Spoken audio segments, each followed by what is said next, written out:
저는 올해 73 조순자입니다. 자식 둘을 키워내고 남편을 먼저 보낸 지도 10년이 훌쩍 넘었네요.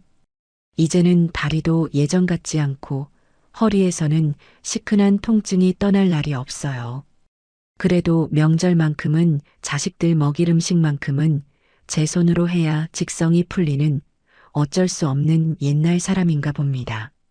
아들 명진이와 딸 명희 그리고 그 짝들까지 모두 모여봐야 내 식구뿐인 단출한 상이지만 그 상을 채우기 위해 저는 명절 며칠 전부터 뼈가 닳도록 일하는 것을 마다하지 않았습니다. 추석 전날 밤이었어요. 거실 시계가 자정을 알리는 소리가 유난히 크게 들렸습니다. 저는 허리를 두드리며 가스레인지 앞에 서서 마지막으로 토랑국간을 보고 있었습니다. 들깨가루를 넉넉하게 풀어넣은 국물은 구수하고 진한 향을 피워 올렸지요. 이미 저녁부터 핏물을 빼고 2번이나 삶아 기름기를 걷어낸 갈비는 양념에 재워 하룻밤 숙성시키는 중이었어요. 내일 아침 압력솥에 쪄내기만 하면 아이들이 좋아하는 부드러운 갈비찜이 완성될 겁니다. 명절 음식이라는 게 다 그렇듯 손이 많이 가고 고된 일의 연속이에요. 하지만 자식들 입에 맛있는 음식이 들어가는 모습을 상상하면 쑤시는 허리 통증도 잊을 만했습니다. 다음 날 아침 약속한 시간은 오전 10시였습니다. 저는 새벽같이 일어나 갈비찜을 찌고 갖은 나물을 무치고 마지막으로 토랑국까지 데워 상에 올렸어요. 그런데 10시가 지나고 11시가 다 되어가도록 집은 조용하기만 했습니다. 혹시 오는 길에 차가 막히나 싶어 창밖을 몇 번이나 내다봤는지 몰라요. 아들 명진에게 전화를 걸어보니 그제야 웅얼거리는 목소리로 거의 다 왔다고 하더군요. 결국 아들 내외와 딸 내외가 저희 집 현관문을 열고 들어선 것은 11시 반이 훌쩍 넘은 시간이었습니다. 어머니, 저희 왔어요. 아들 명진이가 멋쩍은 미소를 지으며 들어섰고 며느리는 조용히 고개를 숙이며 과일 바구니를 내려놓았습니다. 뒤이어 들어온 딸 명희와 사위의 표정은 그다지 밝아 보이지 않았어요. 엄마, 차가 얼마나 막히던지. 아주 거북이 걸음으로 왔네. 딸 명희가 하품을 하며 거실 소파에 털썩 주저앉았습니다. 그 모습에 저는 애써 서운한 마음을 감추고 웃으며 말했어요. 오느라 고생했다. 얼른 손 씻고 와서 밥 먹자. 너희 온다고 해서 갈비찜이랑 토랑국 잔뜩 해놨어. 아, 진짜? 엄마, 아직도 이런 걸 직접 해? 요즘은 배달 음식도 잘 나오는데 그냥 시켜 먹는 게 낫지 않아? 엄마도 힘들고. 명희의 말에는 가시가 돋쳐 있었습니다. 저의 수고를 알아주기는커녕 귀찮은 일이나 하는 늙은이 취급하는 듯한 말투였어요. 사위는 그저 아내의 옆에서 어색하게 웃고만 있을 뿐이었죠. 분위기가 싸늘해지는 것을 느낀 아들 명진이가 급하게 나섰습니다. 명희야, 무슨 말을 그렇게 하니? 어머니가 우리 먹이려고 얼마나 고생하셨는데. 어머니, 정말 맛있겠어요. 얼른 먹어요. 배고프다. 아들의 중재 덕분에 우리는 겨우 식탁에 둘러앉을 수 있었습니다. 하지만 이미 제 마음은 차갑게 식어버린 뒤였어요. 그래도 애써 표정을 관리하며 아이들 그릇에 갈비찜을 넉넉히 덜어주었습니다. 밥을 먹는 내내 명희는 스마트폰만 들여다보며 젓가락을 깨작거렸습니다. 그 모습에 더는 아무 말도 하고 싶지 않았어요. 식사가 끝나고 과일을 내오자 명희가 보란 듯이 큼지막한 명품 가방을 뒤적이기 시작했습니다. 저는 혹시나 용돈이라도 챙겨주려나 속으로 잠시 기대했던 것이 사실입니다. 자식에게 받는 용돈이 뭐 그리 대수겠냐마는 그건 돈의 액수를 떠나 저를 생각하는 마음의 표시라고 여겼으니까요. 하지만 제 기대는 곧 산산조각이 났습니다. 딸은 지갑을 꺼내더니 그 안에서 꼬깃꼬깃 접힌 1,000원짜리 지폐 5장과 동전 몇 개를 꺼내 식탁 위에 탁 소리가 나게 던졌습니다. 동전 하나가 대구르르 굴러 제 찻잔 옆에 멈춰 섰어요. 자, 엄마. 5,300원. 이걸로 퉁치자. 엄마가 지난번에 뭐 사다 달라고 심부름 시켰잖아. 그 값이야. 됐지? 딸의 입가에는 비웃음이 걸려 있었습니다. 그 순간 제 머릿속이 하얗게 비는 듯한 충격을 받았어요. 주변의 모든 소리가 멀어지고 딸의 그 경멸 어린 표정과 식탁 위에 흩어진 돈만이 보였습니다.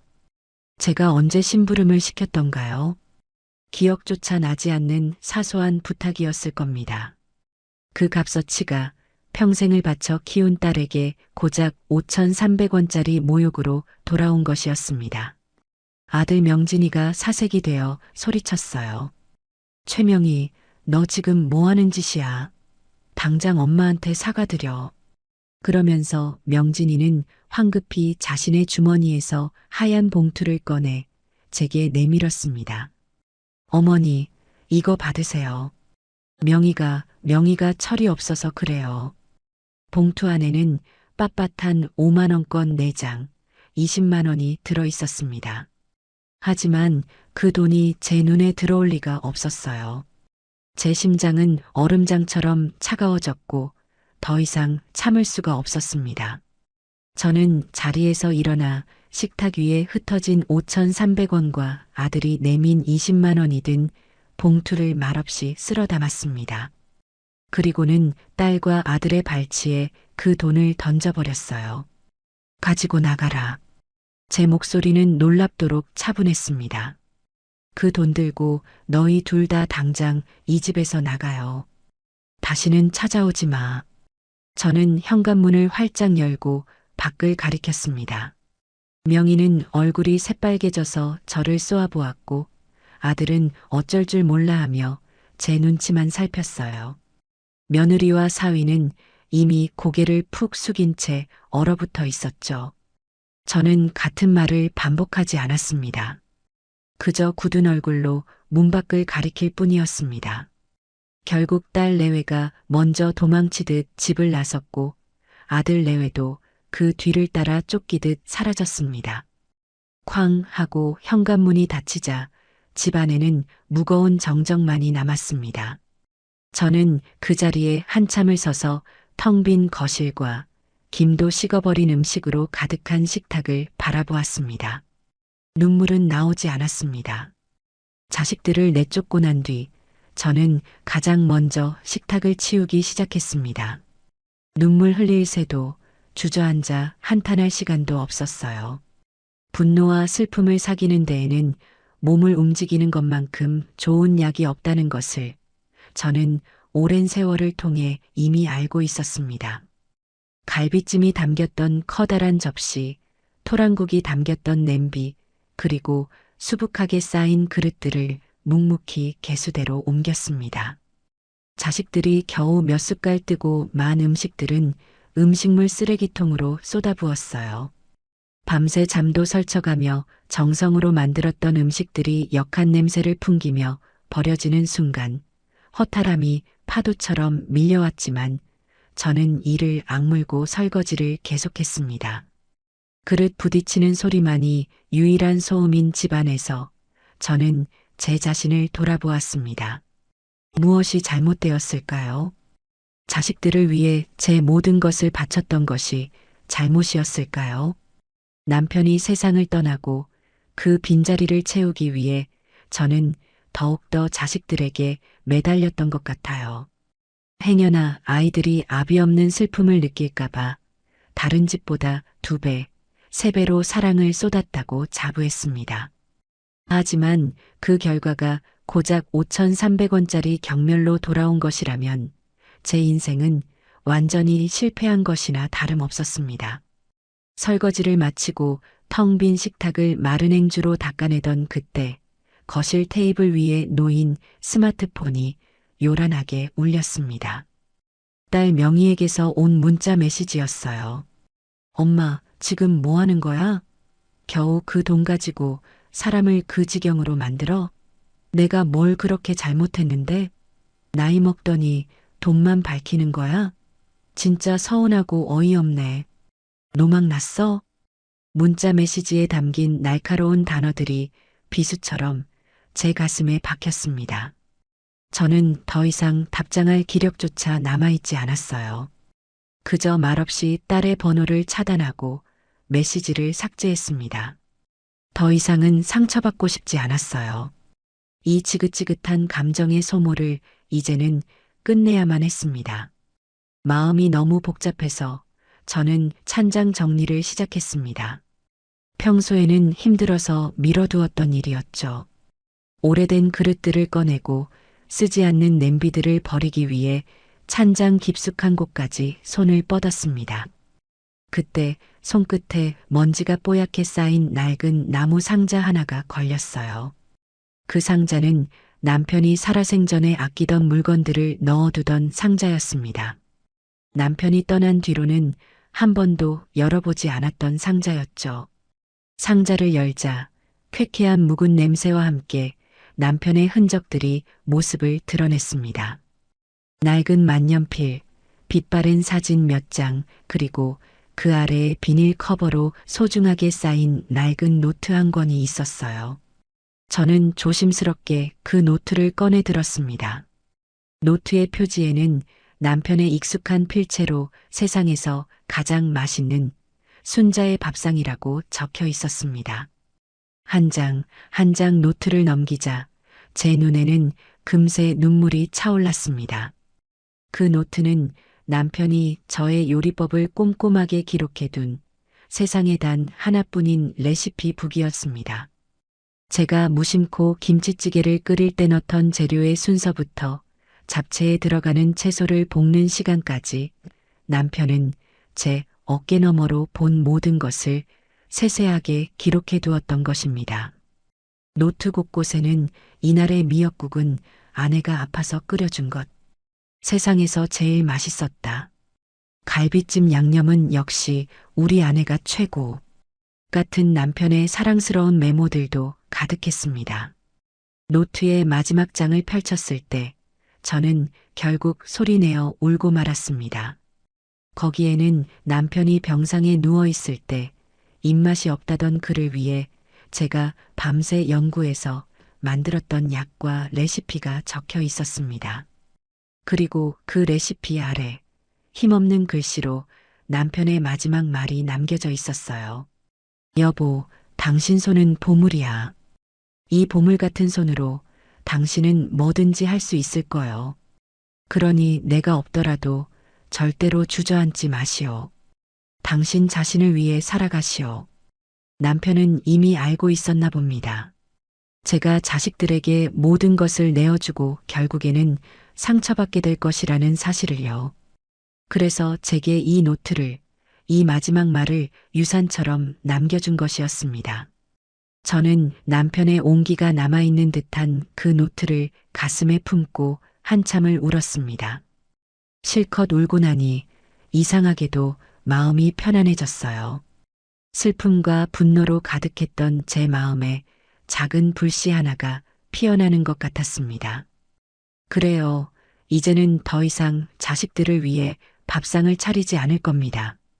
남편이 보물이라고 말해주었던 이 두 손으로 이제부터는 온전히 저 자신을 위한 인생을 요리해 볼 참입니다. 저는 그 길로 일어나 먼지를 털어내고 거울 앞에 섰습니다. 거울 속에는 눈물로 엉망이 된 늙은 여인이 서 있었지만 그 눈빛만큼은 그 어느 때보다 단단하게 빛나고 있었습니다. 결심을 굳힌 저는 다음 날 아침 곧바로 집을 나섰습니다.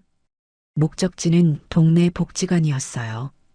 평소에는 노래 교실이나 건강 체조를 하는 어르신들로 북적이는 곳이었지만 제 목표는 달랐습니다. 며칠 전 우연히 복지관 게시판에서 보았던 시니어 디지털 창업교실 전단지가 머릿속을 떠나지 않았기 때문입니다. 스마트폰으로 나만의 가게를 열어보세요라는 문구가 그때는 그저 딴 세상 이야기처럼 들렸는데 이제는 제게 남은 유일한 동아줄처럼 느껴졌습니다. 수강 신청을 하러 간 상담실에는 저보다 훨씬 젊어 보이는 사람들이 대부분이었습니다. 처음에는 조금 주눅이 들기도 했어요. 스마트폰이라고는 겨우 전화나 받고 문자 메시지를 확인하는 용도로만 쓰던 제가 과연 잘 해낼 수 있을까 덜컥 겁이 나기도 했습니다. 하지만 남편의 노트를 생각하며 용기를 냈습니다. 어르신, 요즘은 인터넷으로 물건 파는 게 예전처럼 어렵지 않아요. 제가 차근차근 알려드릴게요. 무엇을 팔고 싶으신데요? 20살 남짓되어 보이는 젊은 남자 강사가 친절하게 물었습니다. 저는 망설임 없이 대답했어요. 약과랑 식혜요. 우리 영감이 세상에서 제일 맛있다고 했던 겁니다. 그렇게 저의 새로운 도전이 시작되었습니다. 첫 수업부터 난관의 연속이었어요. 회원가입을 하는 데만 1시간이 꼬박 걸렸고 사진을 찍어 올리는 법을 배우는 데에는 반나절이 걸렸습니다. 젊은 사람들은 손가락으로 쓱쓱 몇 번 만지면 뚝딱 해내는 일들이 제게는 마치 높은 산처럼 느껴졌어요. 하지만 저는 포기하지 않았습니다. 수업이 끝나고 집에 돌아와서도 밤늦도록 스마트폰을 붙잡고 연습하고 또 연습했어요. 돋보기를 코끝에 걸치고 작은 글씨와 씨름하다 보면 어느새 동이 트기도 했습니다. 며칠간의 고군분투 끝에 저는 드디어 남편이 사랑한 순잔의 밥상이라는 이름으로 저만의 온라인 스토어를 열 수 있었습니다. 남편의 노트에 적힌 레시피 그대로 정성껏 만든 약과와 식혜 사진을 찍어 올렸어요. 조명도 배경도 볼품 없었지만 음식만큼은 진심을 다해 만들었습니다. 첫 주문을 기다리는 시간은 피가 마를 정도로 길게 느껴졌어요. 아무도 이 늙은이의 음식을 사주지 않으면 어떡하나 불안한 마음에 스마트폰만 하염없이 들여다보았습니다. 그리고 스토어를 연 지 사흘째 되던 날 오후 띠링하고 경쾌한 알림음이 울렸습니다. 첫 주문이 들어온 것이었어요. 동네에 사는 주부 한 분이 약과 한 세트를 주문한 것이었습니다. 저는 너무 기뻐서 저도 모르게 만세를 부를 뻔했습니다. 제 손으로, 제 능력으로 번 첫 돈이었습니다. 금액은 얼마 되지 않았지만 그 어떤 돈보다도 값지게 느껴졌어요. 저는 서툰 솜씨로 감사 인사가 담긴 쪽지를 쓰고 약과가 부서지지 않도록 꼼꼼하게 포장했습니다. 첫 주문을 시작으로 하루에 한두 건씩 주문이 들어오기 시작했습니다. 동네 이웃들이나 복지관 친구들이 팔아준 것이 대부분이었지만 저는 개의치 않았어요. 주문이 들어올 때마다 신이 나서 주방에서 콧노래를 부르며 음식을 만들었습니다. 그렇게 하루하루가 활기로 채워져 가던 어느 날 불청객이 찾아왔습니다. 딸 명희였어요. 엄마, 지금 이게 다 뭐야? 명희는 집안에 가득 쌓인 포장 상자들과 약과 반죽을 보며 기가 막힌다는 듯 소리쳤습니다. 저는 아무렇지 않은 척 대답했어요. 보는 그대로다. 장사하는 중이야. 장사? 엄마, 지금 망신스럽게 뭐 하는 거야? 이 나이에 무슨 장사야? 당장 그만둬. 동네 사람들이 엄마 욕하는 거 안 들려? 딸은 길길이 날뛰며 제게 삿대질을 했습니다. 그 모습이 참 우습게 보였어요. 자신의 엄마가 동네 사람들에게 손가락질 당하는 것이 창피했을까요? 아니면 이 늙은 엄마가 자신의 힘으로 돈을 버는 것이 못마땅했을까요? 저는 차분하게 명희를 바라보며 말했습니다. 네가 던진 5,300원보다는 훨씬 값진 일을 하는 중이다. 그리고 동네 사람들, 나 욕 안 해. 오히려 대단하다고 응원해 주신다. 그러니 너는 네 걱정이나 하고 살아요. 여긴 이제 네가 신경 쓸 곳이 아니니까. 제 단호한 태도에 명희는 잠시 말을 잃었습니다. 그리고는 분이 풀리지 않는다는 듯 두고 봐, 엄마. 후회하게 될 거야. 라는 말을 남기고 집을 뛰쳐나갔습니다. 저는 딸이 떠난 자리를 잠시 바라보다가 다시 하던 반죽에 집중했습니다. 이제는 더 이상 딸의 협박이나 분노에 흔들리지 않았어요. 제게는 이제 저를 응원해주는 사람들과 제 힘으로 지켜나가야 할 소중한 가게가 생겼으니까요. 딸 명희가 다녀간 뒤로 며칠간은 별다른 일 없이 평온했습니다. 주문은 꾸준히 늘었고 이제는 동네뿐만 아니라 다른 지역에서도 주문이 들어오기 시작했어요. 할머니의 정성이 느껴지는 맛, 어릴 적 먹던 바로 그 맛이라는 좋은 후기들이 차곡차곡 쌓여가는 것을 보는 것이 제게는 가장 큰 기쁨이었습니다. 제 인생에도 드디어 볕이 드는구나. 그런 생각을 하던 참이었어요. 하지만 그 평화는 오래가지 않았습니다. 어느 날 저녁부터 제 온라인 스토어에 이상한 후기들이 달리기 시작했습니다. 여기 위생 상태가 엉망인 것 같아요. 머리카락이 나왔어요. 맛이 예전 같지 않네요. 재료를 아끼는 건가요? 너무 달기만 하고 깊은 맛이 없어요. 돈 아깝네요. 등 온통 비난으로 가득한 글들이었습니다. 하루 이틀 사이에 그런 악성 후기가 10개 이상 달렸어요. 저는 한 번도 음식에 머리카락을 넣은 적이 없었고 남편의 레시피를 어긴 적도 없었습니다. 명백한 거짓말이었어요. 그 후기들이 달리기 시작하자마자 신기하게도 주문이 뚝 끊겼습니다. 하루에 10건이 넘게 들어오던 주문이 단 한 건도 들어오지 않는 날이 이어졌어요. 저는 망연자실했습니다. 애써 쌓아 올린 작은 성이 한순간에 무너져 내리는 기분이었죠. 밤에 잠도 오지 않았고 입맛도 잃었습니다. 누가 도대체 왜 이런 짓을 하는 걸까요? 머릿속에 딸 명희의 얼굴이 떠올랐지만 애써 그 생각을 지우려 했습니다. 아무리 미워도 제 자식이 이런 비열한 짓까지 했을 리는 없다고 믿고 싶었어요. 제가 절망에 빠져 허우적거리고 있을 때 저를 도와준 것은 뜻밖의 사람들이었습니다. 복지관에서 창업 수업을 가르쳐 주었던 젊은 강사와 그동안 제 음식을 꾸준히 주문해 주었던 단골 손님들이었어요. 어르신, 이거 아무래도 좀 이상해요. 후기들이 다 비슷한 시기에 비슷한 내용으로 올라왔어요. 제가 한번 알아볼게요. 강사는 마치 자신의 일처럼 발벗고 나섰습니다. 그는 악성 후기를 남긴 사람들의 인터넷 활동 기록을 추적하기 시작했어요. 그리고 며칠 뒤 충격적인 사실을 알아냈습니다. 악플을 단 아이디 대부분이 최근에 급하게 만들어진 유령 계정이었고 그중 하나의 계정은 평소 명희가 자주 가는 인터넷 카페에서 활동한 흔적이 있다는 것이었습니다. 결정적인 증거는 없었지만 모든 정황이 제 딸을 가리키고 있었습니다. 같은 시각 저의 단골 손님들은 악성 후기에 맞서 싸워주기 시작했습니다.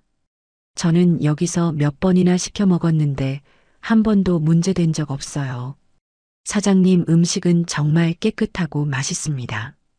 이런 거짓 후기로 정직하게 장사하시는 분 괴롭히지 마세요. 이거 허위사실 유포로 신고해야 하는 거 아닌가요? 등 저를 옹호하는 댓글들이 악성 후기 아래에 줄줄이 달렸습니다. 저는 그 글들을 읽으며 뜨거운 눈물을 흘렸습니다. 피를 나눈 자식에게는 버림받았지만 얼굴도 모르는 사람들이 제 편이 되어주고 있었습니다. 세상은 아직 살아볼 만한 곳이라는 생각이 들었어요. 그리고 바로 그때 기적 같은 일이 일어났습니다. 구독자가 수십만 명에 달하는 유명 음식 유튜버가 제 가게에 대한 영상을 올린 것이었습니다. 그는 논란이 되고 있는 제 가게의 음식을 직접 주문해서 먹어보는 내용의 콘텐츠를 제작했어요. 자, 여러분. 요즘 이 할머님 가게가 악성 댓글 때문에 시끄럽다고 하는데요. 제가 직접 먹어보겠습니다. 유튜버는 제 약과를 한 입 베어 물고는 눈을 동그랗게 떴습니다. 와, 이건 진짜네요. 여러분, 이건 흉내만 낸 맛이 아니에요. 정말 오랜 시간 동안 쌓아온 깊은 내공이 느껴지는 맛입니다. 식혜도 인공적인 단맛이 아니라 엿기름으로 정성껏 삭힌 진짜 식혜 맛이에요. 논란이 왜 생겼는지 모르겠네요. 저는 제 이름을 걸고 말씀드릴 수 있습니다. 여기는 진짜 맛집입니다. 그 영상이 올라간 뒤 상황은 순식간에 역전되었습니다.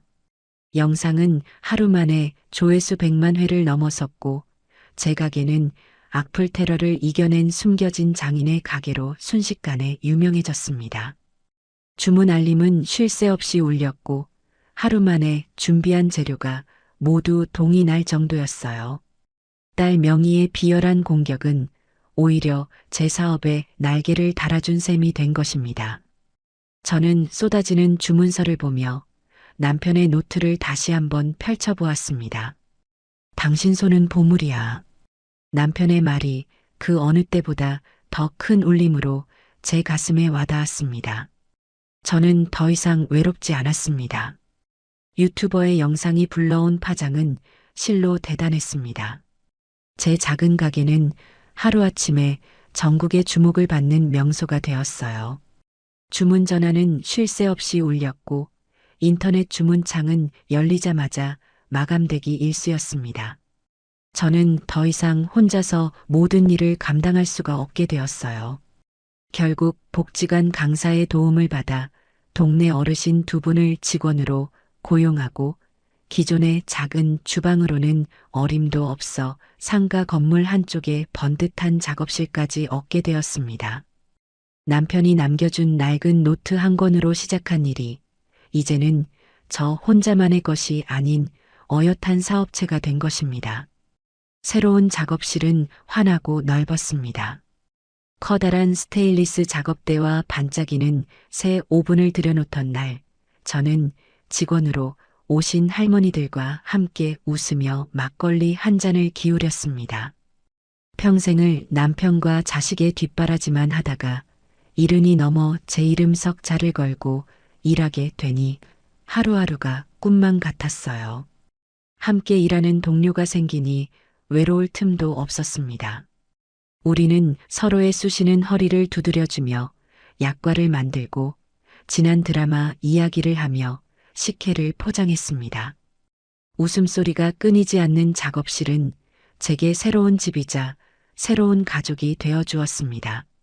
하지만 저의 이런 행복이 누군가에게는 배 아픈 질투의 대상이 되었나 봅니다.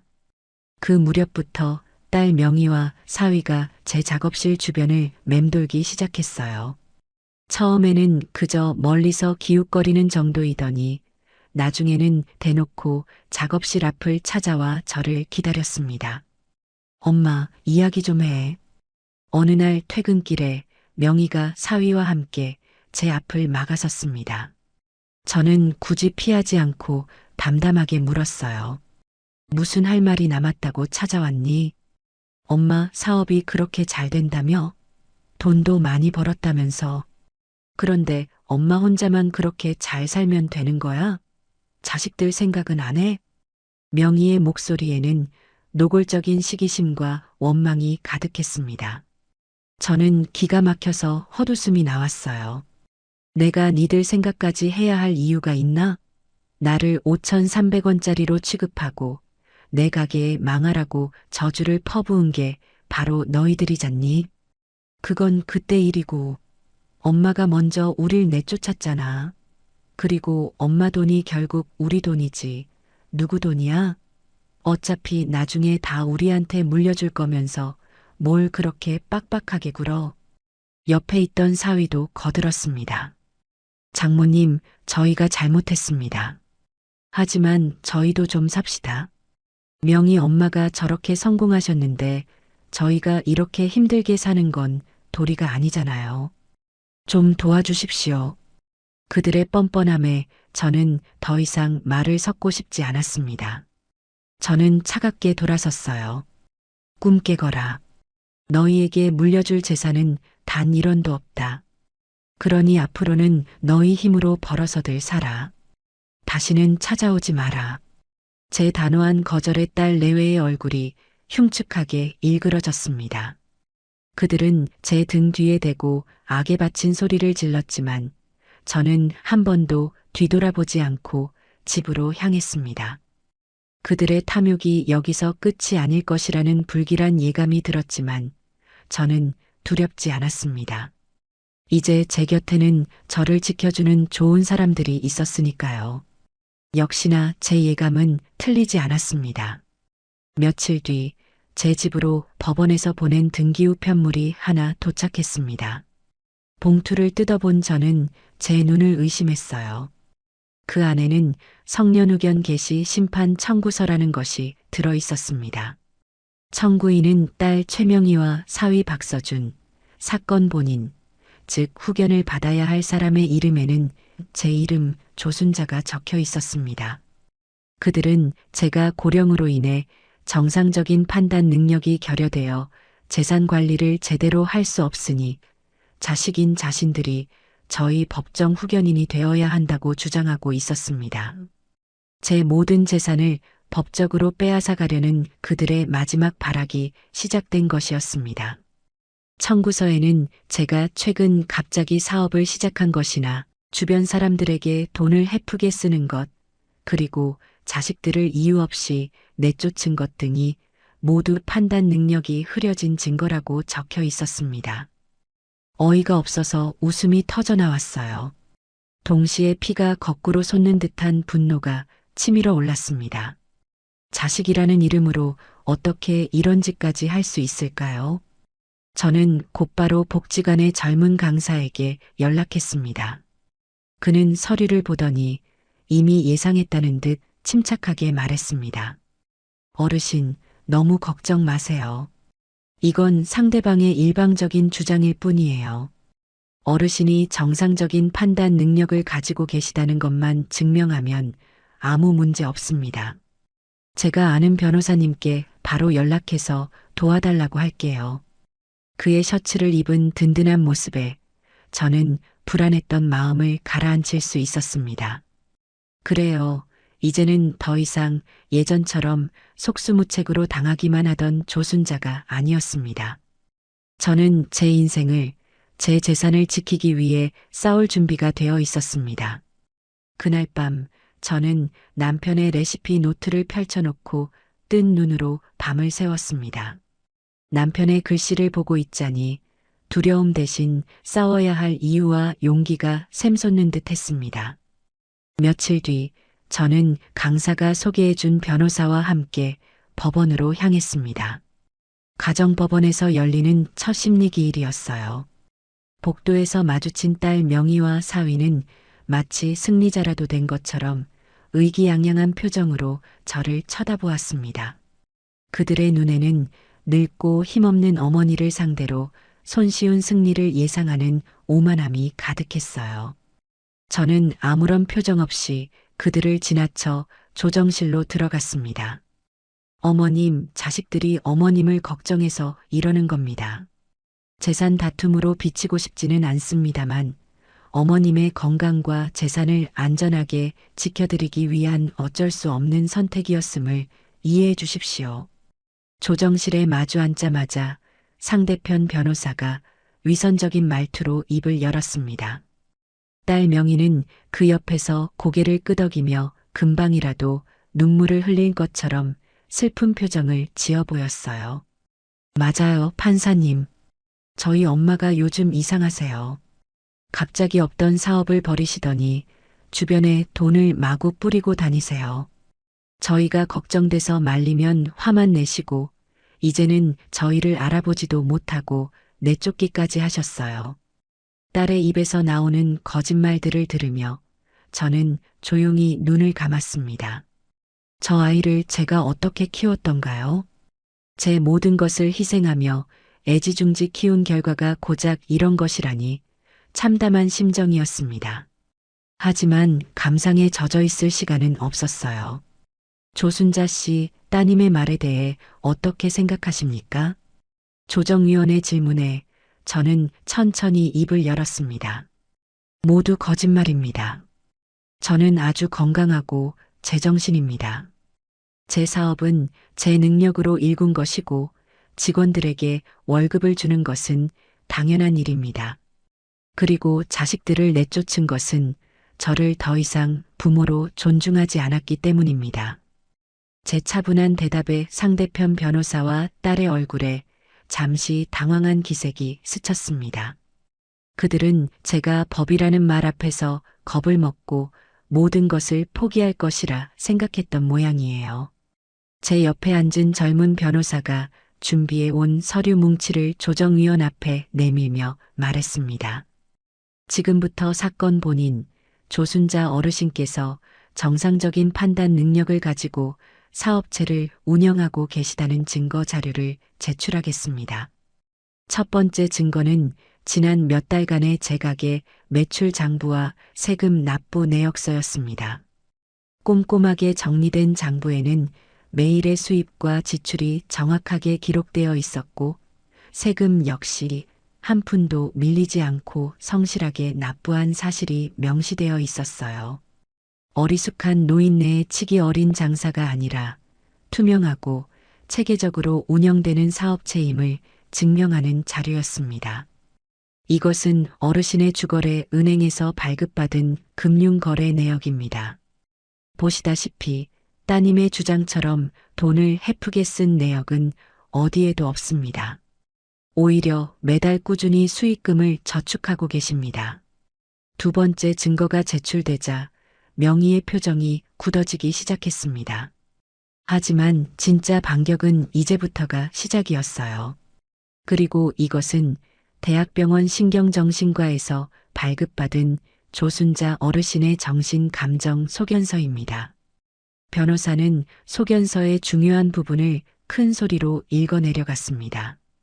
피검사자 조순자는 인지능력, 판단능력, 기억력 등 모든 정신능력 평가에서 정상 소견을 보였으며 독립적인 의사 결정과 재산관리 능력이 충분한 것으로 판단됨. 소견서 내용이 울려 퍼지는 순간 조정실의 분위기는 완전히 반전되었습니다. 명의와 사위 그리고 상대편 변호사는 이제 더 이상 할 말이 없는 듯 입을 굳게 다물었어요. 조정위원은 저를 바라보며 부드러운 목소리로 물었습니다. 어르신, 따님과의 관계가 어쩌다 이렇게까지 된 겁니까? 저는 그제야 참았던 숨을 길게 내쉬며 모든 것을 털어놓았습니다. 명절 아침에 있었던 5,300원짜리 모욕과 제 가게에 쏟아졌던 악성 댓글에 대한 이야기까지요. 제 변호사는 결정적인 증거를 마지막으로 제출했습니다. 이것은 따님 최명희 씨가 어머니의 가게에 악성 후기를 작성했다는 정황 증거입니다. 후기를 작성한 IP 일부가 최명희 씨의 자택 주소와 일치하는 것으로 확인되었습니다. 그 증거 앞에서 명희는 결국 무너져 내렸습니다. 아니에요. 내가 안 그랬어요. 라며 발악했지만 그 목소리에는 아무런 힘이 실려 있지 않았어요. 모든 상황이 정리되고 조정위원이 마지막으로 제 의사를 물었습니다. 어르신, 이 청구는 기각될 것이 분명해 보입니다. 혹시 따님에게 하고 싶은 말씀이 있으십니까? 저는 자리에서 일어나 딸과 사위를 똑바로 쳐다보았습니다. 그리고 제 인생을 건 마지막 선언을 했습니다. 판사님, 오늘 이 자리에서 분명히 밝히고 싶은 것이 있습니다. 저는 오늘부로 제 명의로 된 모든 재산을 사회에 환원할 것을 서약합니다. 네, 장모님, 그게 무슨 말씀이세요? 사위가 경악하며 소리쳤지만 저는 아랑곳하지 않고 말을 이어갔습니다. 제가 사는 이 집과 제 이름으로 된 예금은 제가 죽은 뒤 불우한 이웃을 위해 쓰일 것입니다. 그리고 제가 운영하는 가게, 남편이 사랑한 순잔의 밥상은 저와 같은 노인들의 일자리를 창출하는 사회적 기업으로 전환할 생각입니다. 그러니 이제 너희들이 탐낼 제 재산은 단 1원도 남아있지 않습니다. 제 선언이 끝나자 조정실에는 무거운 침묵이 흘렀습니다. 딸 명희는 넋이 나간 사람처럼 멍하니 저를 바라보았고 사위의 얼굴은 하얗게 질려 있었습니다. 그들의 탐욕스러운 계획이 산산조각 나는 소리가 들리는 듯 했습니다. 저는 그들을 향해 마지막으로 말했어요. 그러니 이제 그만 내 인생에서 사라져다오. 그 말을 끝으로 저는 변호사와 함께 미련 없이 조정실을 걸어 나왔습니다. 등 뒤로 딸의 절규인지 분노인지 모를 울음소리가 희미하게 들려오는 듯 했지만 저는 단 한 번도 뒤돌아보지 않았습니다. 법원 건물을 빠져나오자 가을의 파란 하늘이 눈부시게 펼쳐져 있었습니다. 저는 비로소 제 인생의 완전한 주인이 된 기분이었습니다. 제가 재산을 사회에 환원하겠다고 선언한 일은 생각보다 더 큰 파장을 불러왔습니다. 작은 동네 신문에 실렸던 이야기가 인터넷을 통해 퍼져나가면서 방송국에서도 연락이 오기 시작했어요. 저는 유명해지고 싶은 마음은 없었기에 대부분의 인터뷰는 거절했지만 제 의지는 확고했습니다. 변호사의 도움을 받아 유언장을 공증하고 가게를 사회적 기업으로 전환하기 위한 절차를 차근차근 밟아나갔습니다. 그 소식이 알려진 뒤 딸 명희와 사위는 완전히 무너져 내렸습니다. 그들이 마지막 동아줄처럼 여기고 있던 어머니의 재산이라는 환상이 깨져버렸기 때문이죠. 얼마 지나지 않아 사위의 사업이 부도가 났다는 소식을 들었습니다. 애초에 제 재산을 담보로 무리하게 사업을 벌였던 모양이에요. 그들이 살던 번듯한 아파트도 경매로 넘어가고 결국 월세방을 전전하는 신세가 되었다는 이야기도 동네 친구를 통해 전해 들었습니다. 화려하게 치장하고 다니던 딸 명희는 생계를 위해 마트 계산원으로 취직했다고 합니다. 한 번은 장을 보러 갔다가 계산대에서 굳은 얼굴로 바코드를 찍고 있는 딸과 마주친 적이 있었어요. 저와 눈이 마주친 순간 명희는 화들짝 놀라며 고개를 푹 숙였습니다. 예전처럼 윤기가 흐르던 얼굴은 온데간데였고 피곤과 절망에 절어 푸석푸석해진 얼굴만 남아 있었습니다. 저는 아무 말 없이 계산만 하고 돌아섰지만 그날 밤 잠을 이루기가 어려웠습니다.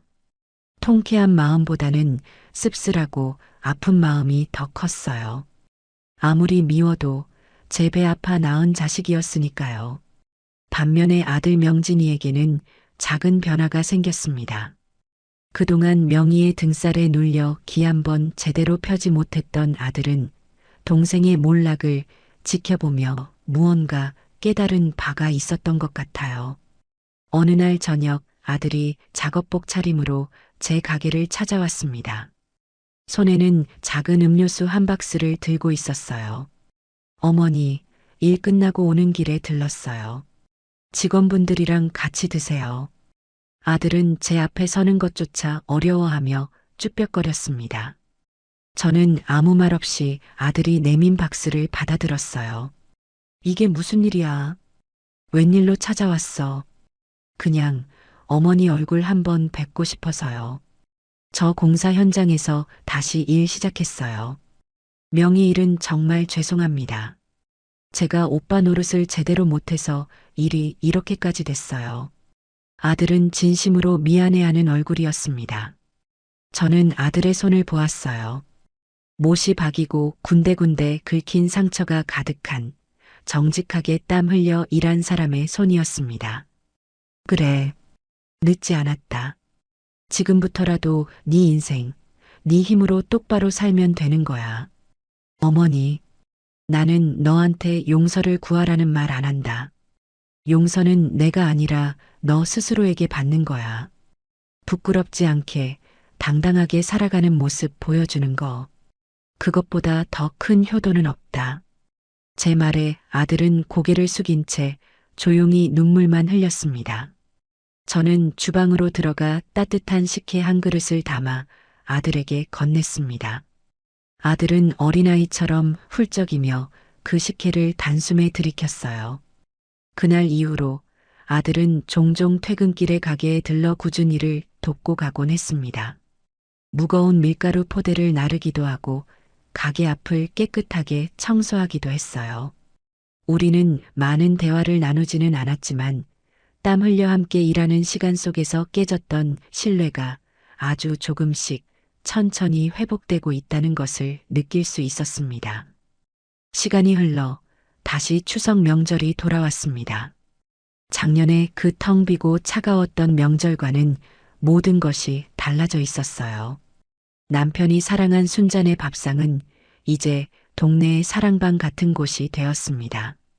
저는 명절을 앞두고 가게를 찾는 손님들에게 나누어줄 송편을 빚기 위해 이른 아침부터 분주하게 움직였습니다. 저와 함께 일하는 직원 할머니 두 분과 저녁마다 가게 일을 돕는 아들 명진이까지 네 사람이 모여 앉아 도란도란 이야기를 나누며 송편을 빚으니 금세 커다란 소쿠리 하나가 가득 찼습니다. 어머니, 송편 정말 예쁘게 빚으시네요. 그럼 내가 왕년에는 동네에서 송편 제일 잘 빚는다고 소문이 자자했지. 웃음꽃을 피우며 일을 하고 있는데 가게 유리문 밖으로 익숙한 인형 하나가 서성이는 것이 보였습니다. 한눈에 봐도 제 딸 명이었어요. 허름한 옷차림에 잔뜩 야윈 얼굴. 명희는 가게 안으로 들어오지도 못하고 그저 하염없이 안을 들여다보고만 있었습니다. 한참을 그렇게 서성이던 명희는 저와 눈이 마주치자 화들짝 놀라며 돌아서 가버렸습니다. 저는 아무렇지 않은 척 일을 계속했지만 마음 한구석이 계속 아려왔습니다. 명절 당일 가게는 그 어느 때보다 북적였습니다. 명절에 갈 곳 없는 독거노인들을 위해 무료로 떡국을 대접하는 행사를 열었기 때문이에요. 저와 직원들은 쉴 새 없이 떡국을 나르고 설거지를 하며 눈코 뜰 새 없이 바쁜 시간을 보냈습니다. 한창 바쁜 점심시간이 거의 끝나갈 무렵 가게 문이 조심스럽게 열리더니 명희가 들어왔습니다. 모두의 시선이 명희에게로 쏠렸지만 딸은 아무 말도 하지 않았습니다. 그저 주방 구석으로 걸어가더니 벽에 걸려있던 낡은 앞치마를 찾아 허리에 둘렀어요. 그리고는 산더미처럼 쌓여있는 그릇들 앞에 서서 고무장갑을 끼고 설거지를 하기 시작했습니다. 저기서 뭐 하는 거야? 직원 할머니 한 분이 제게 속삭였지만 저는 아무 말 없이 딸의 뒷모습을 바라보기만 했습니다. 명희는 정말 단 한마디도 없이 마치 속죄라도 하는 사람처럼 묵묵히 그릇만 닦았습니다. 뜨거운 물에 손이 불어 쭈글쭈글해지고 이마에는 땀이 송골송골 맺혔지만 딸은 멈추지 않았어요. 모든 손님이 돌아가고 가게 정리를 마칠 때까지 명희는 주방을 떠나지 않았습니다. 마지막 그릇까지 깨끗하게 닦아 그릇장에 정리한 뒤에야 딸은 젖은 앞치마를 벗어 제자리에 걸었습니다. 그리고는 제 앞에 와서 고개를 푹 숙였습니다. 여전히 아무 말이 없었어요. 사과도 변명도 없었습니다. 그저 깊이 숙인 고개와 가늘게 떨리는 어깨가 딸의 모든 말을 대신하고 있었습니다. 저는 조용히 주방으로 들어가 아침에 끓여두었던 토랑국을 작은 뚝배기에 담아 뜨겁게 데웠습니다. 그리고 갓 지은 쌀밥 한 공기와 잘 익은 김장김치를 쟁반에 받쳐 명희 앞에 작은 상에 내려놓았어요. 명희가 그토록 비웃었던 바로 그 토랑국이었습니다. 딸은 뚝배기에서 피어오르는 김을 한참 동안 멍하니 바라보더니 이내 숟가락을 들었습니다. 그리고는 국물 한 숟갈을 떠서 입으로 가져갔어요. 뜨거운 국물이 목구멍을 넘어가자마자 딸의 눈에서 참았던 눈물이 복물처럼 터져 나왔습니다. 명희는 소리도 내지 못하고 밥알보다 더 많은 눈물을 뚝뚝 흘리며 밥을 먹기 시작했습니다. 저는 딸의 어깨를 가만히 두드려주며 아주 오랜만에 다정한 목소리로 말했습니다. 울지 마라. 손님들 다 보겠다. 얼른 먹고 힘내서 일해야지. 제 말에 명희는 더 크게 어깨를 들썩이며 울었습니다. 용서한다는 말은 하지 않았습니다. 사랑한다는 말도 하지 않았어요. 하지만 우리는 알고 있었습니다. 뜨거운 토랑국 한 그릇에 그 모든 말이 담겨 있다는 것을요. 길고 길었던 우리의 갈등은 그렇게 소박하지만 따뜻한 밥상 앞에서 비로소 끝이 나고 있었습니다. 그것은 완벽한 해피엔딩은 아닐지 몰라도 상처투성이 가족이 서로를 보듬으며 새로운 첫걸음을 내딛는 진정한 시작이었습니다. 안녕하세요. 제 이름은 하영순, 나이는 73입니다. 요즘 세상에 저 같은 할머니가 또 있을까 싶어요. 남들은 명절만 되면 자식들 손주들 올 생각에 마음이 설렌다는데 저는요, 이상하게 명절이 다가올수록 가슴이 답답하고 숨이 턱턱 막혀왔거든요. 특히 사위 녀석의 얼굴을 볼 생각을 하면 벌써부터 머리가 지끈거리고 뒷목이 뻐근해졌어요. 그래서 제가 몇 년 전부터 아주 특별한 결심을 했습니다. 명절 때만 되면 딸이고 사위고 다 내팽개치고 조용히 집을 나서는 거죠. 저만의 해방구요? 바로 안동입니다. 왜 하필 안동이냐고요? 그곳엔 제 인생의 가장 아름다운 시절과 세상에서 가장 사랑했던 한 남자의 흔적이 고스란히 남아있기 때문이에요. 오늘 제가 왜 그 지긋지긋한 사위를 피해 매년 안동으로 도망칠 수밖에 없었는지, 그리고 그 비밀스러운 여행 끝에 어떤 기막힌 반전이 저를 기다리고 있었는지 그 속 시원한 이야기를 한번 풀어놓아 볼까 합니다. 추석을 딱 일주일 앞둔 어느 화요일 오후였어요. 거실 소파에 앉아 꾸벅꾸벅 졸고 있는데 요란한 벨소리가 제 단잠을 깨웠습니다. 화면에 뜬 우리 딸 지수라는 이름을 보는 순간 제 마음속에서는 올 것이 왔구나 하는 작은 한숨이 터져 나왔죠. 아니나 다를까 전화를 받자마자 수화기 너머로 딸 지수의 명랑하고도 살가운 목소리가 들려왔습니다. 엄마, 잘 지내셨어? 우리 엄마 목소리 듣고 싶어서 전화했지. 저는 애써 반가운 척 목소리를 가다듬으며 대답했어요. 오냐, 우리 딸. 엄마야 잘 지내지. 너야말로 밥은 잘 챙겨 먹고 다니는 거냐? 그렇게 형식적인 안부가 몇 마디 오가고 지수는 곧바로 본론을 꺼냈습니다. 엄마, 다름이 아니라 이번 추석 말이야. 우리 언제쯤 내려가면 좋을까? 현우 씨는 연휴 시작하자마자 가서 장모님이랑 같이 맛있는 것도 해먹고 으쌰으쌰 힘도 좀 써드리고 싶다는데 엄마 생각은 어때? 딸의 목소리만 들렸다면 얼마나 좋았을까요? 지수의 말이 채 끝나기도 전에 수화기 너머 저편에서 낯익으면서도 영 부담스러운 목소리가 훅 끼어들었습니다. 바로 제 사위 정현우였죠. 장모님, 저 현우입니다. 잘 지내셨죠? 지수 말대로 저희 이번에 좀 일찍 내려가서 장모님 힘드신 일 좀 덜어드리려고요. 특히 그 창고 말입니다. 장모님. 거기 쌓인 먼지가 몇 년치는 될 텐데 이번 기회에 저랑 같이 싹 한번 정리하시죠. 제가 또 정리 전문가 아니겠습니까? 능글맞고 넉살 좋은 사위의 목소리에 제 속은 벌써부터 기름을 부은 듯 느글거리기 시작했습니다. 창고 정리. 저 녀석의 입에서 저 말이 나올 줄 제가 이미 알고 있었어요.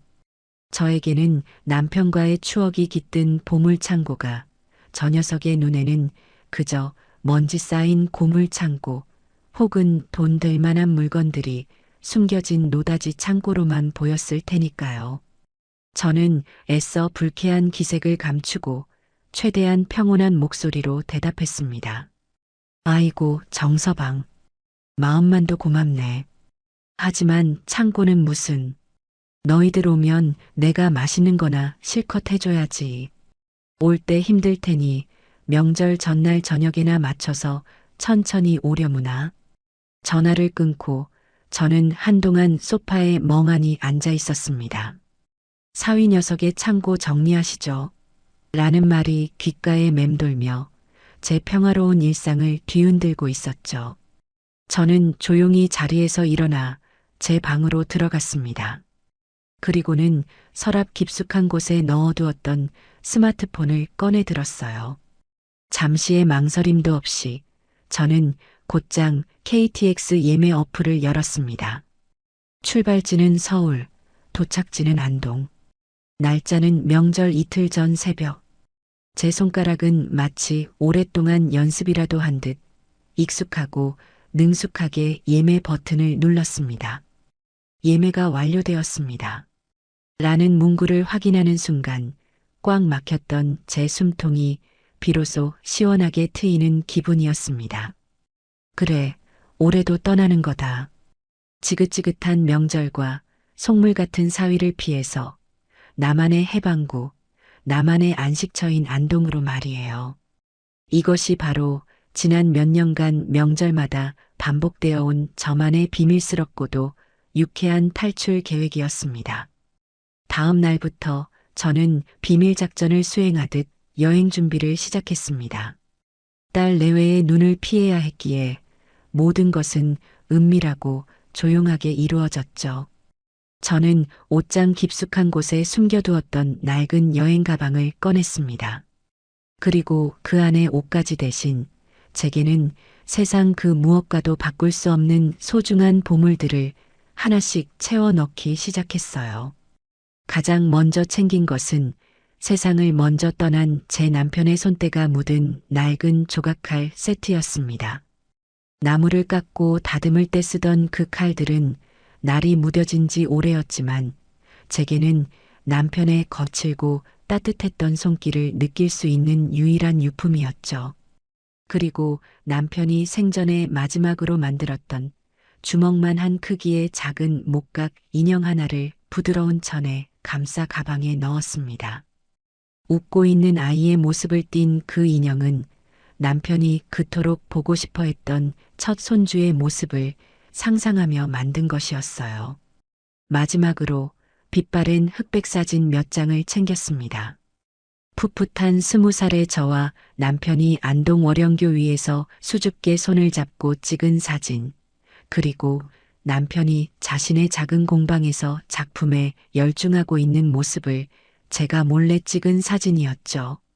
이 모든 것이 제가 안동으로 떠나는 진짜 이유이자 제 여행의 가장 중요한 목적이었습니다. 저는 단순히 사위를 피해 도망치는 것이 아니었어요. 저는 제 인생의 가장 찬란했던 순간과 제 남편의 영혼을 만나러 가는 길이었습니다. 제 사위 정현우를 처음 만났을 때 저는 정말 복도 많다고 생각했어요. 훤칠한 키에 서글서글한 눈매, 그리고 어른을 공경할 줄 아는 깍듯한 태도까지 무엇 하나 흠잡을 데 없는 완벽한 사위감이었죠. 골동품과 민속품을 감정하고 거래하는 사업을 한다는 그의 직업도 왠지 모르게 멋있고 고상하게 느껴졌습니다. 남편을 일찍 여의고 홀로 외동딸 지수를 키워온 제게 듬직한 아들 하나가 생긴 것 같아 얼마나 든든하고 기뻤는지 몰라요. 지수는 그런 현우 옆에서 세상 가장 행복한 여자의 얼굴을 하고 있었고 저는 두 아이의 미래를 축복하며 기쁜 마음으로 결혼을 허락했습니다. 엄마, 현우 씨 정말 괜찮은 사람이지? 나한테도 잘하고 엄마한테도 싹싹하게 잘하잖아. 딸의 말처럼 현우는 결혼 후에도 변함없이 다정한 남편이자 살가운 사위였습니다. 주말이면 꼬박꼬박 저를 찾아와 말벗이 되어 주었고 제 낡은 집 구석구석을 살피며 장모님, 여기는 위험하니 제가 고쳐드리겠습니다. 라며 굳은 일도 마다하지 않았어요. 하지만 그 완벽해 보였던 사위의 가면이 벗겨지기 시작한 것은 정말 한순간의 일이었습니다. 그날은 현우가 저희 집에 온 지 서너 번째 되던 주말이었어요. 집안의 낡은 전등을 갈아주던 현우가 제게 무심코 물었습니다. 장모님, 저기 마당 끝에 있는 낡은 창고는 뭐 하는 곳이에요? 문이 굳게 잠겨 있네요. 저는 아무 생각 없이 대답했죠. 아, 저기. 우리 애 아빠가 쓰던 공방일세. 살아생전에 나무 만지는 걸 좋아해서 저기서 살다시피 했지.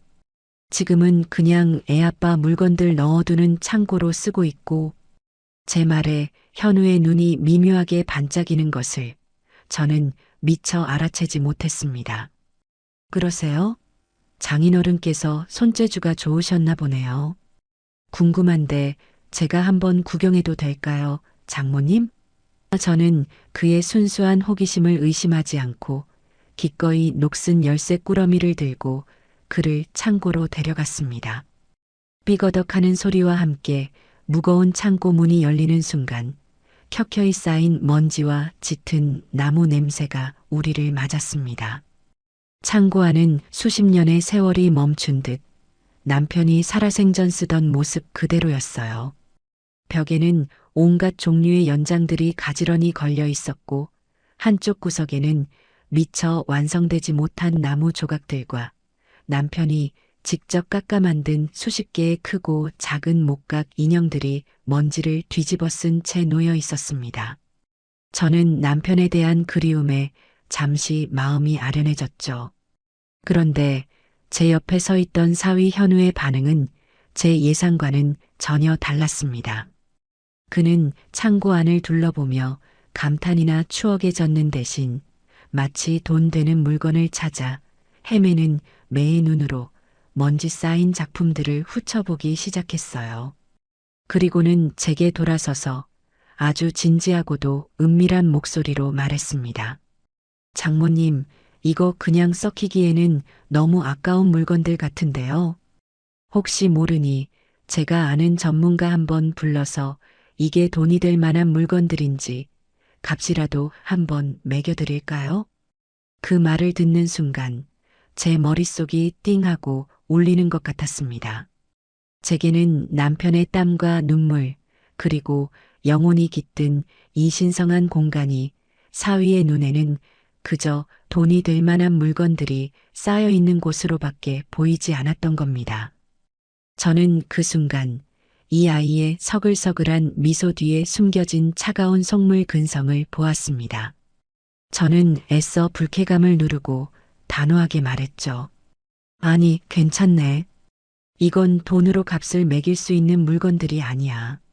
그냥 이대로 우리의 아빠의 흔적을 간직하고 싶을 뿐일세. 제 단호한 거절에도 현우는 포기하지 않았습니다.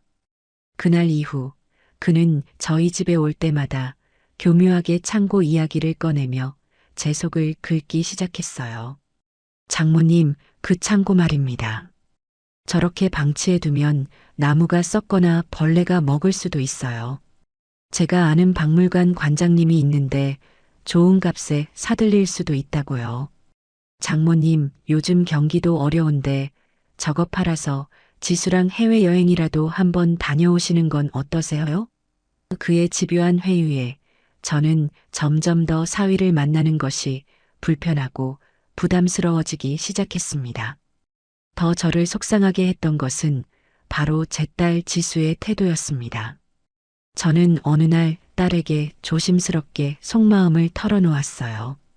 지수야, 엄마는 정서방이 자꾸 창고 이야기 꺼내는 게 좀 불편하구나. 너희 아빠의 소중한 유품인데 자꾸 돈으로만 생각하는 것 같아서 말이다. 하지만 제 고민에 대한 딸의 대답은 제 가슴에 비수를 꽂았습니다. 에이, 엄마. 뭘 그렇게 예민하게 생각해. 현우 씨는 다 엄마 생각해서 그러는 거지. 솔직히 그 창고 너무 낡고 위험하긴 하잖아. 먼지도 많고 전문가가 와서 깔끔하게 정리해주면 엄마한테도 좋은 거 아니야? 딸은 조금의 망설임도 없이 남편의 편을 들었습니다. 제게는 그 창고가 돌아가신 남편의 분신과도 같은 곳이라는 사실을 제 딸은 전혀 이해하지 못하고 있었던 것이죠. 아니, 이해하려 하지 않았던 것일지도 모릅니다. 남편의 성공과 물질적 풍요에 익숙해진 제 딸에게도 아버지의 낡은 유품은 그저 처치 곤란한 먼지 쌓인 것들에 불과했던 겁니다. 저는 그날 제 편은 아무도 없다는 깊은 외로움과 배신감을 느꼈습니다. 그리고 바로 그때 결심했어요. 내 남편의 소중한 유산은 내가 내 손으로 직접 지켜야만 한다고 말이에요. 드디어 명절 이틀 전 저의 비밀스러운 탈출 작전이 시작되는 날이 밝았습니다. 저는 동이 트기도 전인 새벽 4시에 알람 소리 없이도 저절로 눈이 떠졌어요. 혹시라도 늦잠이라도 자서 이 황금 같은 기회를 놓칠까봐 밤새 잠을 설친 탓이었죠. 저는 고양이처럼 살금살금 침대에서 빠져나와 어젯밤 미리 챙겨둔 여행 가방을 들었습니다. 그리고는 식탁 위에 급한 볼일이 생겨 친구 좀 만나고 오마. 명절 잘 보내라. 라고 쓴 짧은 쪽지 한 장만 남겨두고 조용히 현관문을 나섰어요. 캄캄한 새벽 공기가 제 볼에 차갑게 스쳤지만 제 마음은 날아갈 듯이 가볍고 상쾌했습니다. 마치 오랫동안 저를 옥죄어 오던 무거운 족쇄에서 풀려난 기분이랄까요? 택시를 타고 서울역으로 향하는 내내 제 입가에는 저도 모르게 미소가 번지고 있었습니다.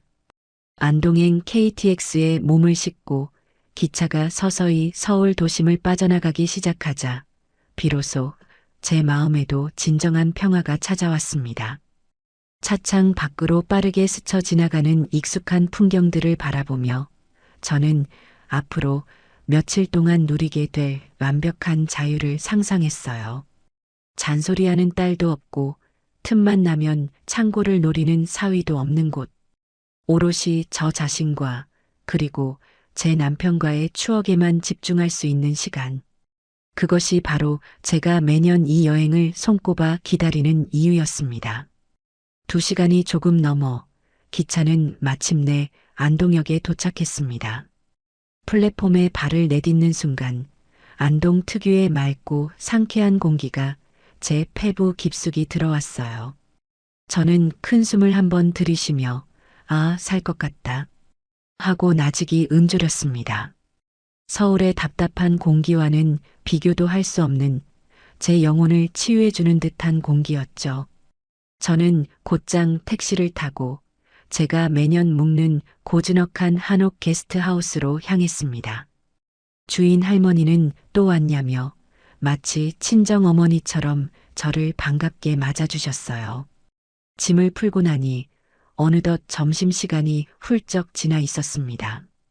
저는 남편과 연애 시절 돈 없는 가난한 대학생이었던 우리가 큰맘 먹고 들렀던 작은 식당을 찾아갔어요. 그리고 남편이 세상에서 가장 좋아했던 헛제사밥을 주문했습니다. 제 앞에 놓인 정갈한 녹그릇들을 보니 금방이라도 맞은편에 남편이 앉아 영순아 많이 먹어다 하며 웃어줄 것만 같아 저도 모르게 눈시울이 뜨거워졌죠. 저는 밥알 하나하나를 천천히 씹으며 남편의 빈자리를 그리운 추억으로 채워나갔습니다. 식사를 마치고 저는 안동의 명소인 월영교로 향했어요. 해가 질 무렵 아름다운 조명이 켜진 월영교를 홀로 걷고 있으니 수십 년 전 풋풋했던 20살의 제 모습과 남편의 모습이 아련하게 떠올랐습니다. 영순아, 내가 나중에 꼭 성공해서 너를 세상에서 가장 행복한 여자로 만들어주마. 다리 위에서 제 손을 꼭 잡고 약속하던 남편의 앳된 목소리가 마치 귓가에 생생하게 들려오는 듯 했습니다. 저녁이 되어 게스트하우스로 돌아오니 마당 평상에서 다른 손님들이 옹기종기 모여 두런두런 이야기를 나누고 있었습니다.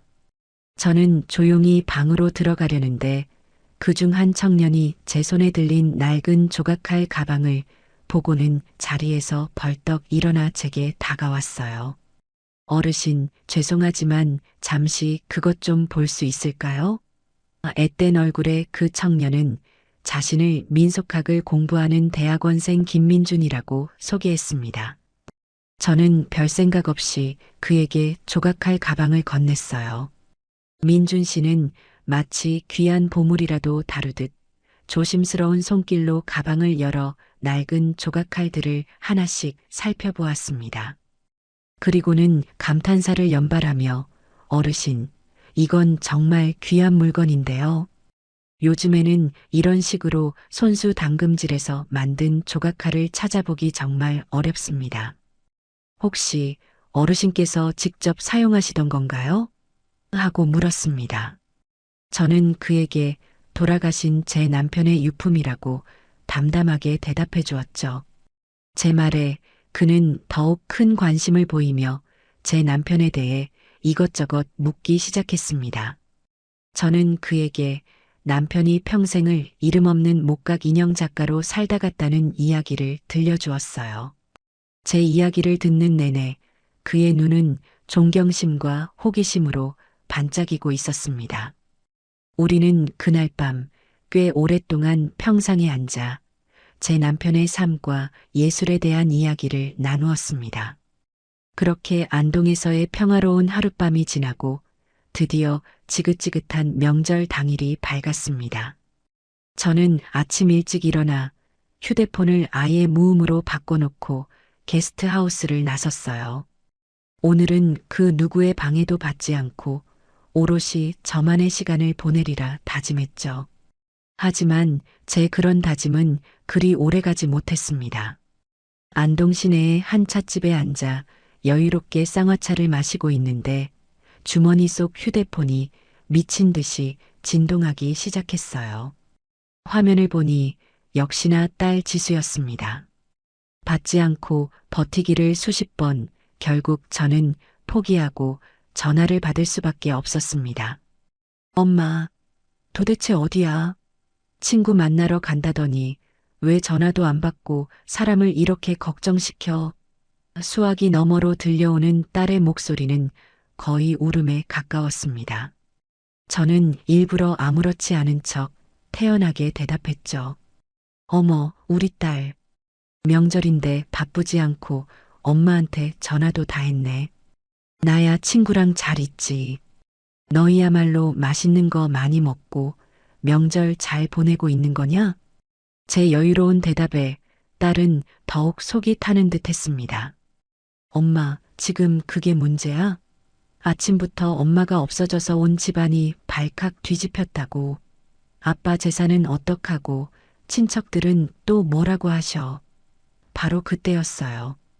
딸의 목소리 너머로 제가 가장 듣기 싫어하는 목소리가 불쑥 끼어들었습니다. 장모님, 저 현우입니다. 지금 어디서 그렇게 싸돌아다니시는 겁니까? 저희가 얼마나 걱정했는지 아세요? 사위의 목소리에는 걱정보다는 자신의 계획이 틀어졌다는 것에 대한 짜증이 노골적으로 묻어 있었습니다. 그리고 아니나 다를까 그는 곧바로 자신의 진짜 속내를 드러냈어요. 장모님, 저희가 장모님 안 계신 동안 그 낡은 창고라도 깨끗하게 치워놓으려고 했는데 문을 굳게 잠그고 가셨네요. 혹시 비밀번호라도 알려주시면 저희가 먼지 하나 없이 싹 정리해 놓겠습니다. 저는 그 뻔뻔하고 속 보이는 요구에 헛웃음이 터져 나왔습니다. 저는 잠시 동안 아무 말도 하지 않았어요. 수화기 너머로 두 아이가 제 대답을 기다리며 안절부절 못하는 것이 느껴졌습니다. 저는 쌍화차를 한 모금 마시며 마음을 가다듬고 제 평생 처음으로 아주 못되고 심술궂은 시어머니이자 장모가 되어보기로 결심했습니다. 저는 일부러 더 밝고 더 명랑하고 더없이 행복한 목소리로 깔깔 웃으며 대답했어요. 어머, 그랬니? 너희들 마음이 참 기특하기도 하구나. 그런데 어쩌나. 나는 지금 안동댐 밑에서 황포도배를 타고 뱃놀이를 하고 있단다. 여기 경치가 어찌나 좋은지 너희들 걱정할 겨를도 없네.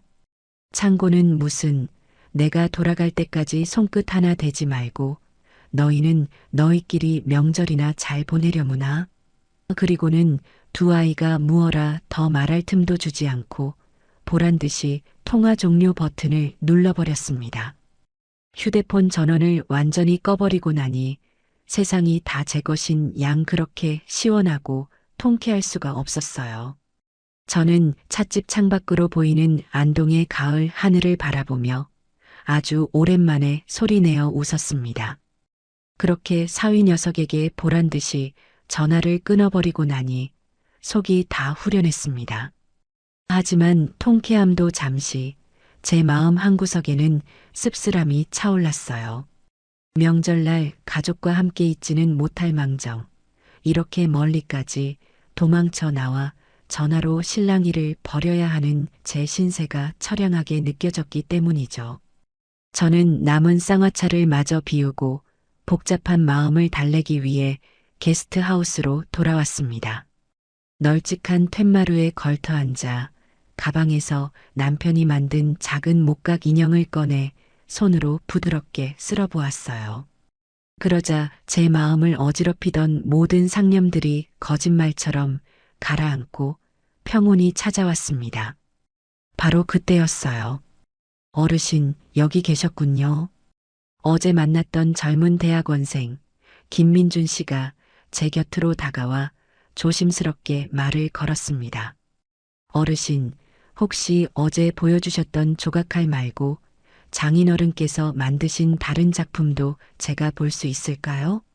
제가 잠깐 뵌 것뿐이지만 그 솜씨가 정말 예사롭지가 않아서요. 실례가 안 된다면 꼭 한번 보고 싶습니다. 그의 눈은 거짓없는 순수한 열정과 존경심으로 반짝이고 있었습니다. 사위 녀석의 탐욕스러운 눈빛과는 질적으로 다른 진짜배기의 눈이었죠. 저는 잠시 망설였습니다. 남편의 작품들은 제게는 너무나 사적이고 소중한 영역이었으니까요. 하지만 이 청년에게라면 제 남편의 삶한 조각을 보여줘도 괜찮을 것 같다는 믿음이 들었습니다. 글쎄, 실물은 다 서울 창고에 있어서 대신 내가 찍어둔 사진이라도 괜찮겠는가? 제 말에 민준 씨는 어린아이처럼 얼굴을 환하게 밝히며 고개를 끄덕였습니다. 저는 제 낡은 휴대폰을 꺼내 사진첩 깊숙한 곳에 저장해 두었던 창고 사진들을 그에게 보여주기 시작했어요. 먼지가 뽀얗게 쌓인 선반 위에 크기도 모양도 제각각인 수십 개의 목각, 인형과 동물 조각들이 빼곡히 들어차 있는 사진들이었죠. 사진을 넘겨보던 민준 씨의 표정이 시간이 지날수록 점점 더 심각하게 굳어지기 시작했습니다. 그는 숨소리조차 내지 않고 화면에 코를 박을 듯이 집중해서 사진을 들여다보았어요. 어르신, 잠시만요. 이 사진 조금만 더 확대해 주실 수 있으세요? 그는 학 한 마리가 날갯짓하는 모습을 조각한 작품을 가리켰습니다. 저는 그의 요청대로 사진을 확대해 주었죠. 그러자 그는 거의 비명에 가까운 탄성을 내뱉었습니다. 맙소사. 이건 말도 안 돼. 이 결 좀 보세요. 나무의 결을 그대로 살리면서 마치 살아있는 학의 깃털처럼 표현했어요. 그리고 이음새 하나 없이 통나무 하나를 통째로 깎아서 만드신 거예요.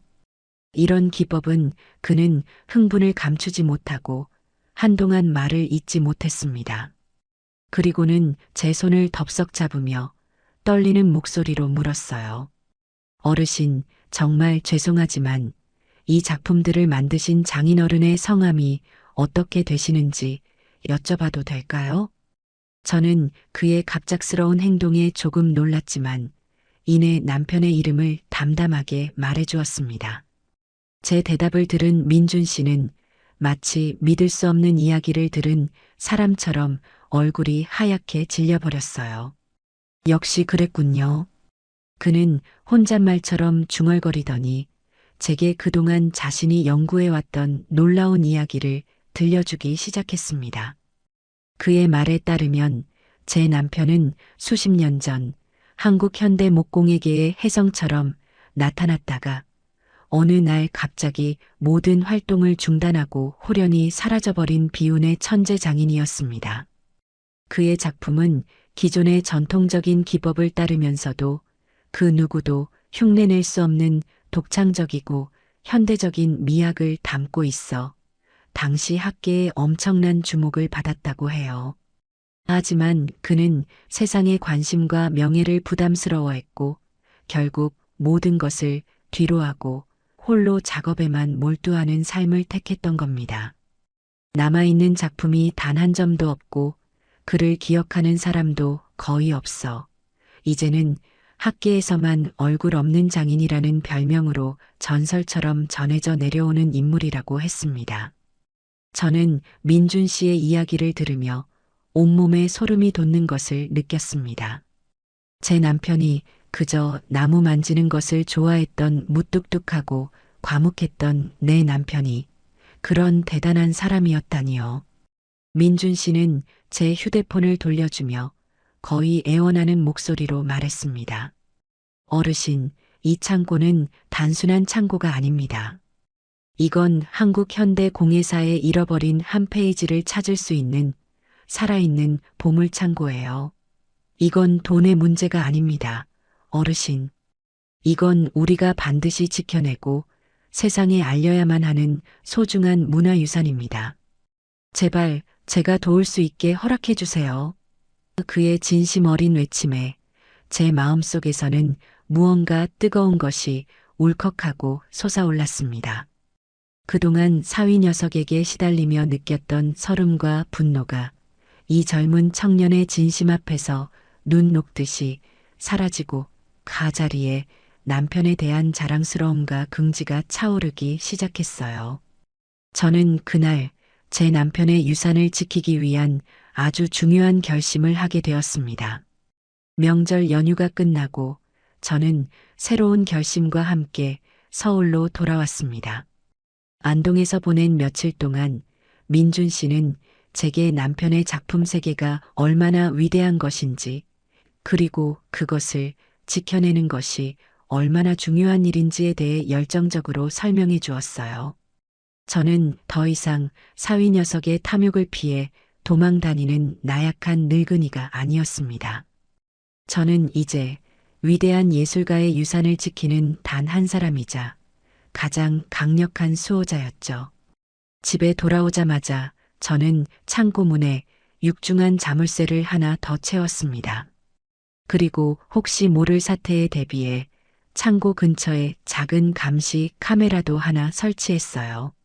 아니나 다를까 며칠 뒤 제 휴대폰으로 감시 카메라의 알림이 울렸습니다.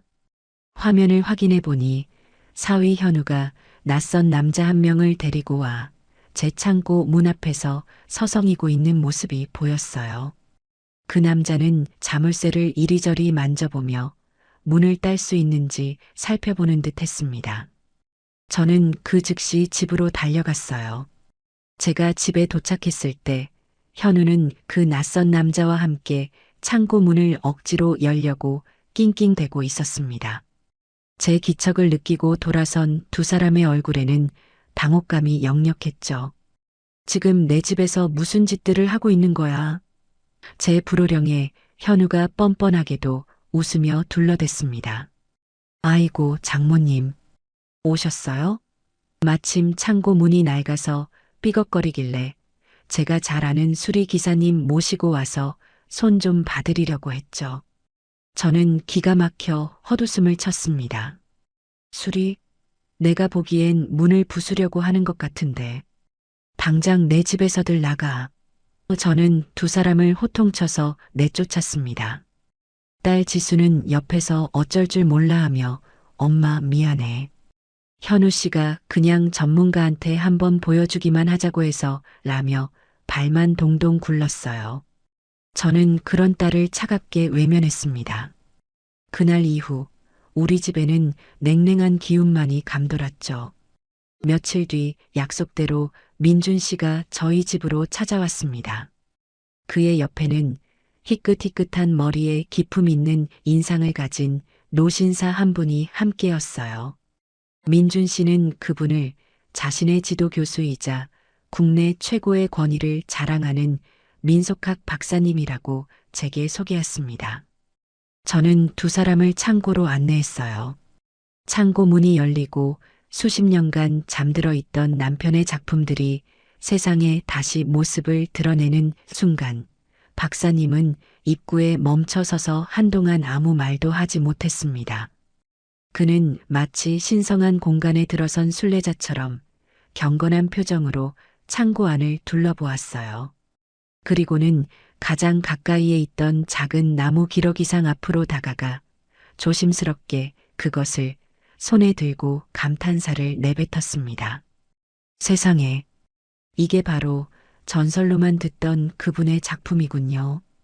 이 간결하면서도 힘있는 칼자국, 나무의 본성을 거스르지 않으면서 그 안에 생명력을 불어넣는 솜씨라니 정말 위대합니다. 박사님은 어린아이처럼 흥분해서 작품 하나하나를 가리키며 제게 그 예술적 가치에 대해 설명하기 시작했습니다. 저는 그의 설명을 들으며 제 남편이 남긴 이 유산이 제가 생각했던 것보다 훨씬 더 대단하고 소중한 것임을 다시 한번 깨달을 수 있었어요. 바로 그때였습니다. 누구신데 남의 집 창고에 함부로 들어와서 소란이십니까? 날카로운 목소리와 함께 사위 현우가 어제 그 남자 자신이 전문 감정사라고 불렀던 사내를 데리고 다시 나타났습니다. 제 허락도 없이 제가 없는 틈을 타 기어코 다시 찾아온 것이었어요. 어제와는 달리 잔뜩 멋을 부린 듯 기름 바른 머리에 번쩍이는 시계를 찬 그 감정사라는 남자는 창고 안을 오만한 눈으로 한번 쓱 훑어보더니 콧방귀를 뀌며 말했습니다. 에이, 내가 어제 대충 훑어봤지만 이거 다 땔감으로나 쓸만한 것들이구먼. 솜씨는 좀 있는 것 같은데 작가가 이름이 없으니 예술적 가치는 영 꽝이야, 꽝. 장모님, 제가 좋은 값 쳐서 500만 원에 싹 다 치워드릴 테니 저한테 넘기시죠. 이런 건 빨리 처분하는 게 상책입니다. 그는 마치 저에게 큰 은혜라도 베푸는 듯한 태도로 저를 구슬리기 시작했습니다. 사위 현우는 옆에서 장모님, 이분이 이 바닥에서는 최고 전문가예요. 이분이 그렇다면 그런 거죠. 이 기회에 창고도 비우고 목돈도 챙기시는 게 어떻겠어요? 라며 저를 압박했어요. 그때 가만히 듣고만 있던 박사님이 조용히 입을 열었습니다. 그의 목소리는 나직했지만 그 안에 담긴 권위는 그 누구도 거스를 수 없을 만큼 단단했어요. 선생, 함부로 말하지 마시오. 당신이 지금 땔감이라고 말한 그것들이 어쩌면 국보급 문화재가 될 수도 있는 이 나라의 귀한 보물들이요. 박사님의 말에 감정사라는 남자의 얼굴이 순간 굳어졌습니다. 박사님은 아랑곳하지 않고 그에게 물었습니다. 감히 묻겠는데 선생은 어느 협회 소속이요? 내가 이 바닥에 평생을 몸담아 왔지만 당신처럼 귀한 것을 보고도 땔감 운운하는 안목 낮은 사람은 본 기억이 없는데. 박사님의 날카로운 추궁에 남자는 당황한 기색이 역력했습니다. 아, 저는 프리랜서로라며 말을 얼버무리는 그의 모습은 영락없는 사기꾼의 모습이었죠. 그제야 현우도 무언가 잘못되었다는 것을 깨달았는지 얼굴이 흙빛으로 변하기 시작했습니다. 박사님은 더 이상 그에게 관심도 없다는 듯 다시 작품들을 향해 몸을 돌렸습니다. 그리고는 창고 안의 작품들이 지닌 예술적 가치와 역사적 의미를 마치 강연이라도 하듯 하나씩 설명하기 시작했어요. 진짜 전문가의 등장 앞에 가짜 감정사와 속물사위는 완전히 압도당하고 말았습니다. 박사님의 열정적인 설명은 1시간 넘게 이어졌습니다. 그는 제 남편의 작품들이 어떻게 전통적인 조각 기법을 계승하면서도 서구의 모더니즘을 독창적으로 결합시켰는지, 그리고 그 시대의 아픔과 희망을 어떻게 나무라는 진료 안에 섬세하게 녹여냈는지에 대해 막힘없이 설명했어요.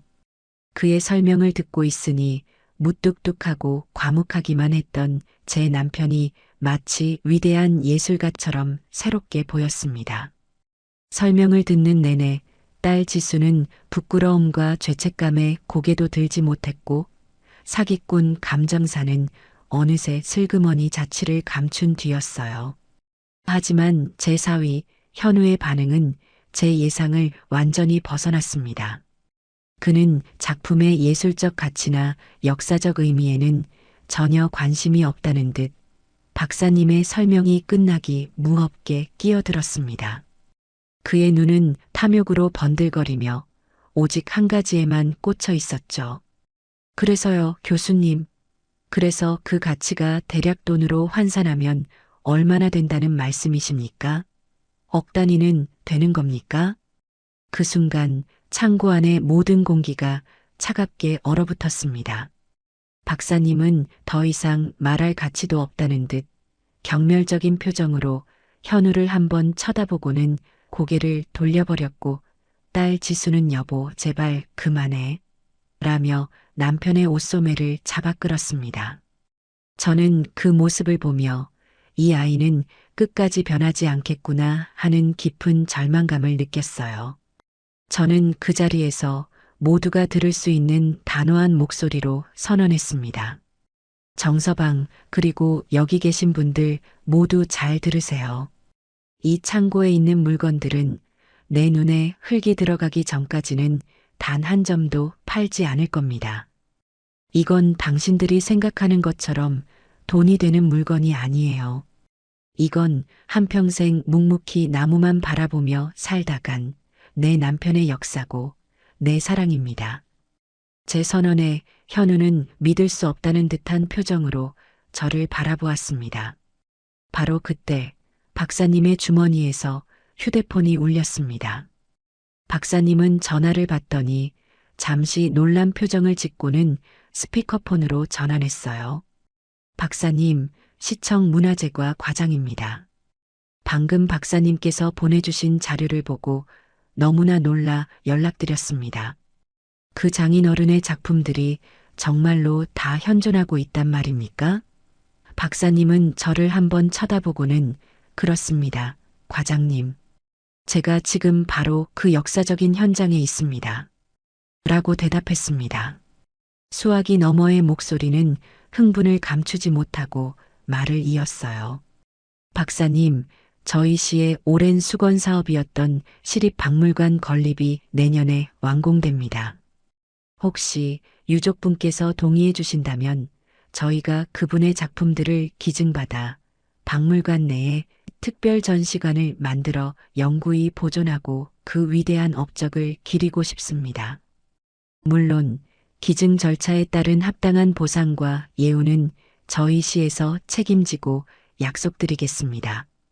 시청의 공식적인 제안이었습니다. 제 남편의 이름으로 된 영원히 사라지지 않을 전시관. 그것은 사위 녀석이 그토록 원했던 돈과는 비교도 할 수 없는 제 남편의 삶 전체를 인정해주는 최고의 명예였습니다. 박사님은 전화를 끊고 탐욕에 찬 눈으로 결과를 기다리던 현우를 향해 말했습니다. 들었는가? 이 작품들은 시장에서 거래될 물건이 아니란 말일세. 이건 우리 모두의 역사고 돈으로 살 수 없는 가치를 지닌 문화유산이란 말이야. 그 순간 사위 녀석의 얼굴이 절망으로 일그러지는 모습을 저는 똑똑히 보았습니다. 그것이 바로 제가 그에게 날릴 수 있는 가장 통쾌하고 완벽한 한방이었습니다. 시청 문화재과의 공식적인 제안이 있고 난 뒤 우리 집은 한동안 기자들과 방송국 사람들로 북적였습니다. 그 모든 소란이 잠잠해지고 난 어느 날 저녁이었어요. 저는 늦은 저녁을 먹고 거실 소파에 앉아 멍하니 텔레비전을 보고 있었습니다. 화면에서는 온갖 화려한 것들이 쉴 새 없이 지나갔지만 제 눈에는 아무것도 들어오지 않았죠. 바로 그때 딸 지수가 조용히 제 방문을 열고 들어왔습니다. 잔뜩 헬쑥해진 얼굴로 제 앞에 와서 아무 말도 못하고 그저 고개만 푹 숙이고 서 있더군요. 저는 아무 말 없이 리모컨으로 텔레비전을 끄고 제 옆자리를 손으로 툭툭 쳤습니다. 지수는 제 옆에 와서 죄인처럼 무릎을 꿇고 앉았어요. 한참 동안이나 우리 모녀 사이에는 무거운 침묵만이 흘렀습니다. 먼저 그 침묵을 깬 것은 딸이었습니다. 엄마, 미안해. 그 한마디를 내뱉는 지수의 목소리는 물기에 젖어 심하게 떨리고 있었어요. 저는 대답 대신 그저 딸의 어깨를 가만히 쓸어주었습니다. 그러자 지수는 그동안 꾹꾹 눌러왔던 감정의 둑을 터뜨리며 어린아이처럼 제 어깨에 기대어 울기 시작했습니다. 내가 정말 나쁜 딸이야, 엄마. 아빠가 남겨주신 저 소중한 공간을 나는 그냥 낡고 돈 안 되는 짐이라고만 생각했어. 현우 씨가 돈 잘 벌어다 주니까 그게 최고인 줄 알고 아빠의 마음을, 엄마의 슬픔을 하나도 헤아리지 못했어. 내가 정말 죽일년이야. 딸은 자신의 가슴을 치며 오열했습니다. 저는 그런 딸의 등을 토닥이며 가만히 그 울음을 다 받아주었어요. 지수야, 그만 울어. 엄마 마음 아프다. 아니, 엄마. 나 더 울어야 돼. 울어도 싸. 나는 아빠한테도 엄마한테도 너무 큰 죄를 지었어. 현우 씨가 그 창고 물건들 돈 된다고 했을 때 나는 엄마가 고집 부린다고만 생각했어. 아빠의 추억보다 우리 노후 자금이 더 중요하다고 생각했던 거야. 내가 어떻게 그런 생각을 할 수 있었을까? 내가 아빠 딸이 맞나 싶어.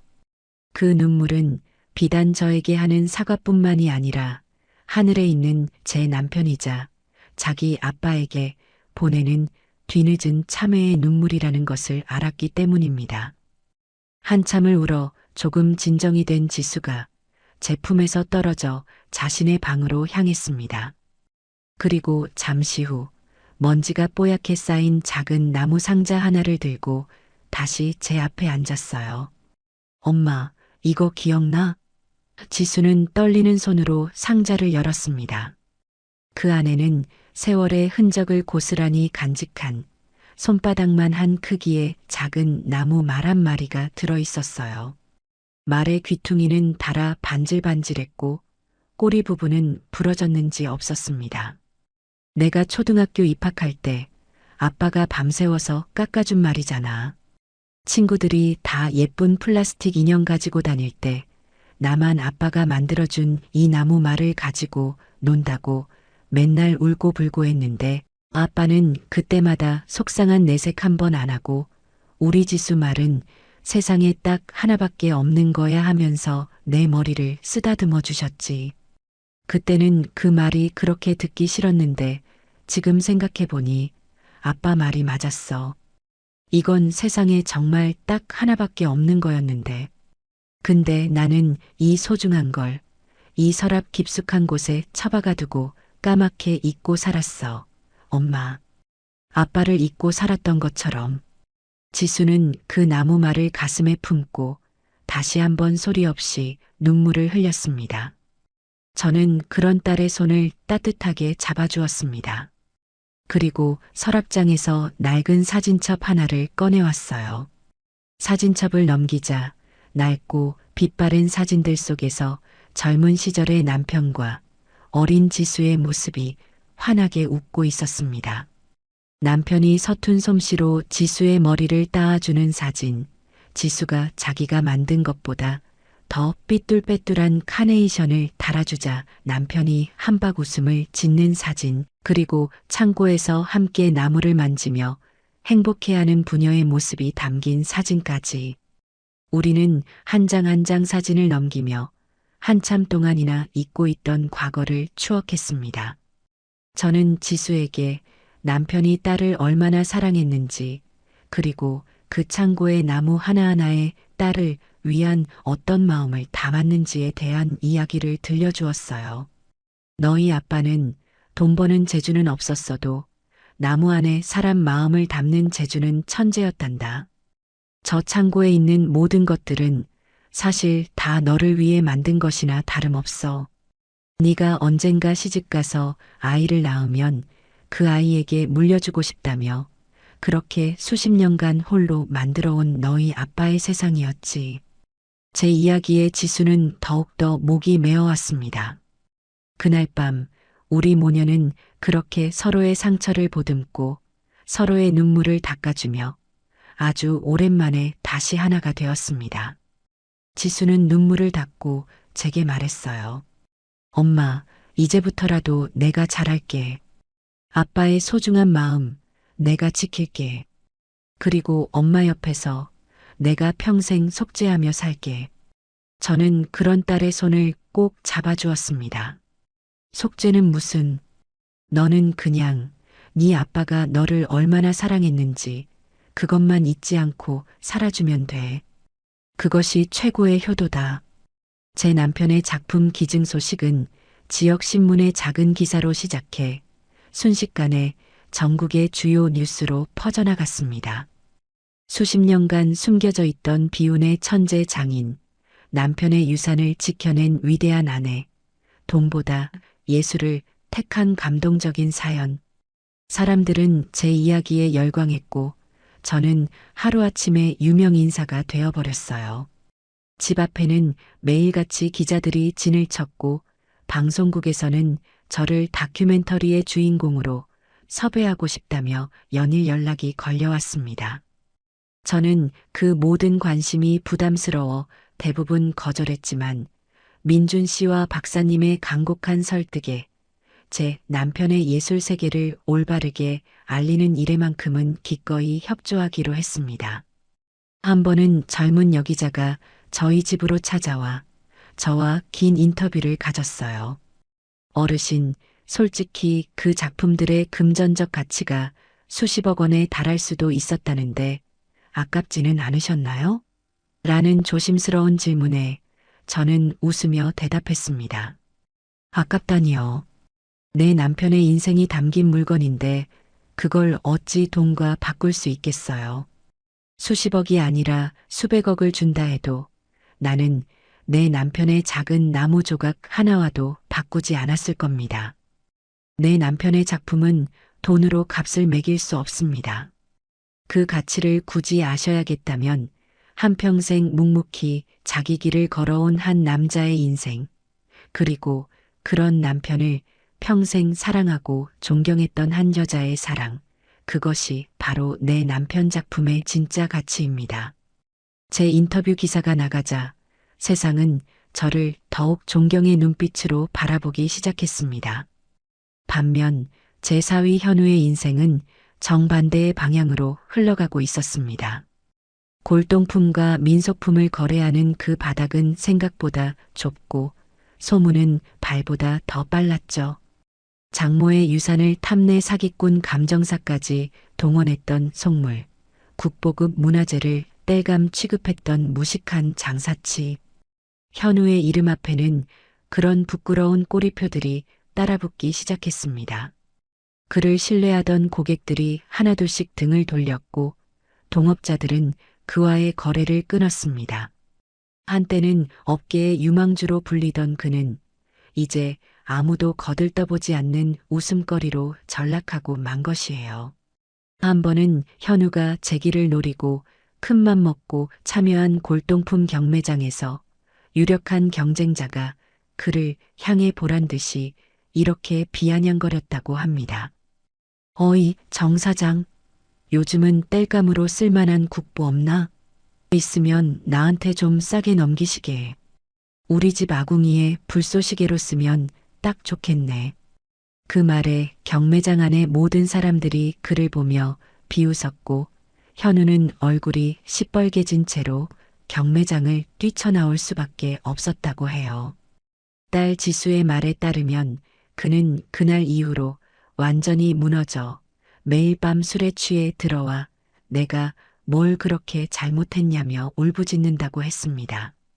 시간이 흘러 마침내 시립박물관에 김진우 목공의 특별관이 문을 여는 날이 되었습니다.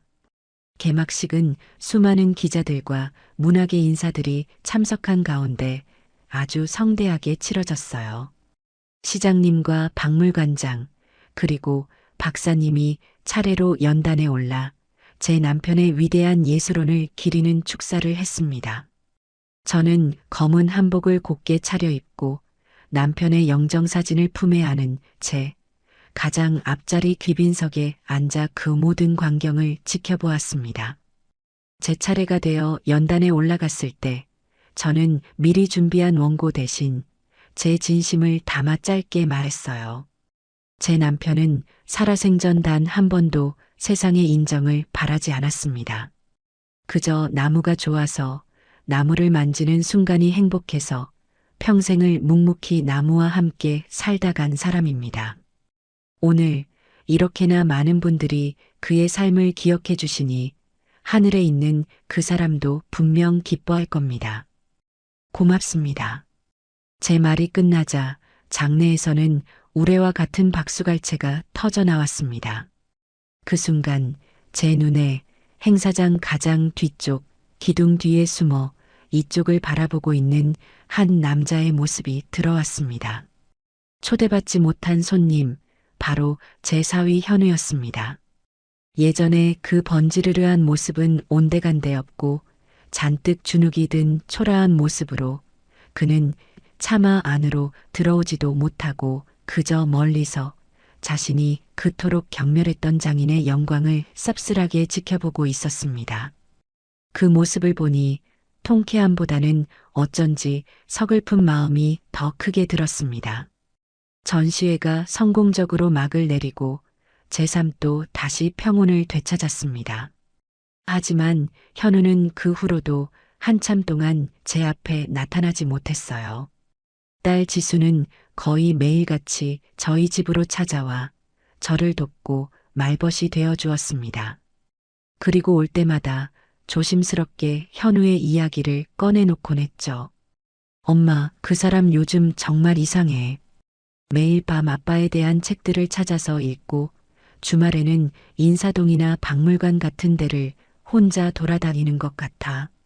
얼마 전에는 작은 목공소에 찾아가서 뭘 배우고 싶다고 기웃거리다가 쫓겨나기도 했대.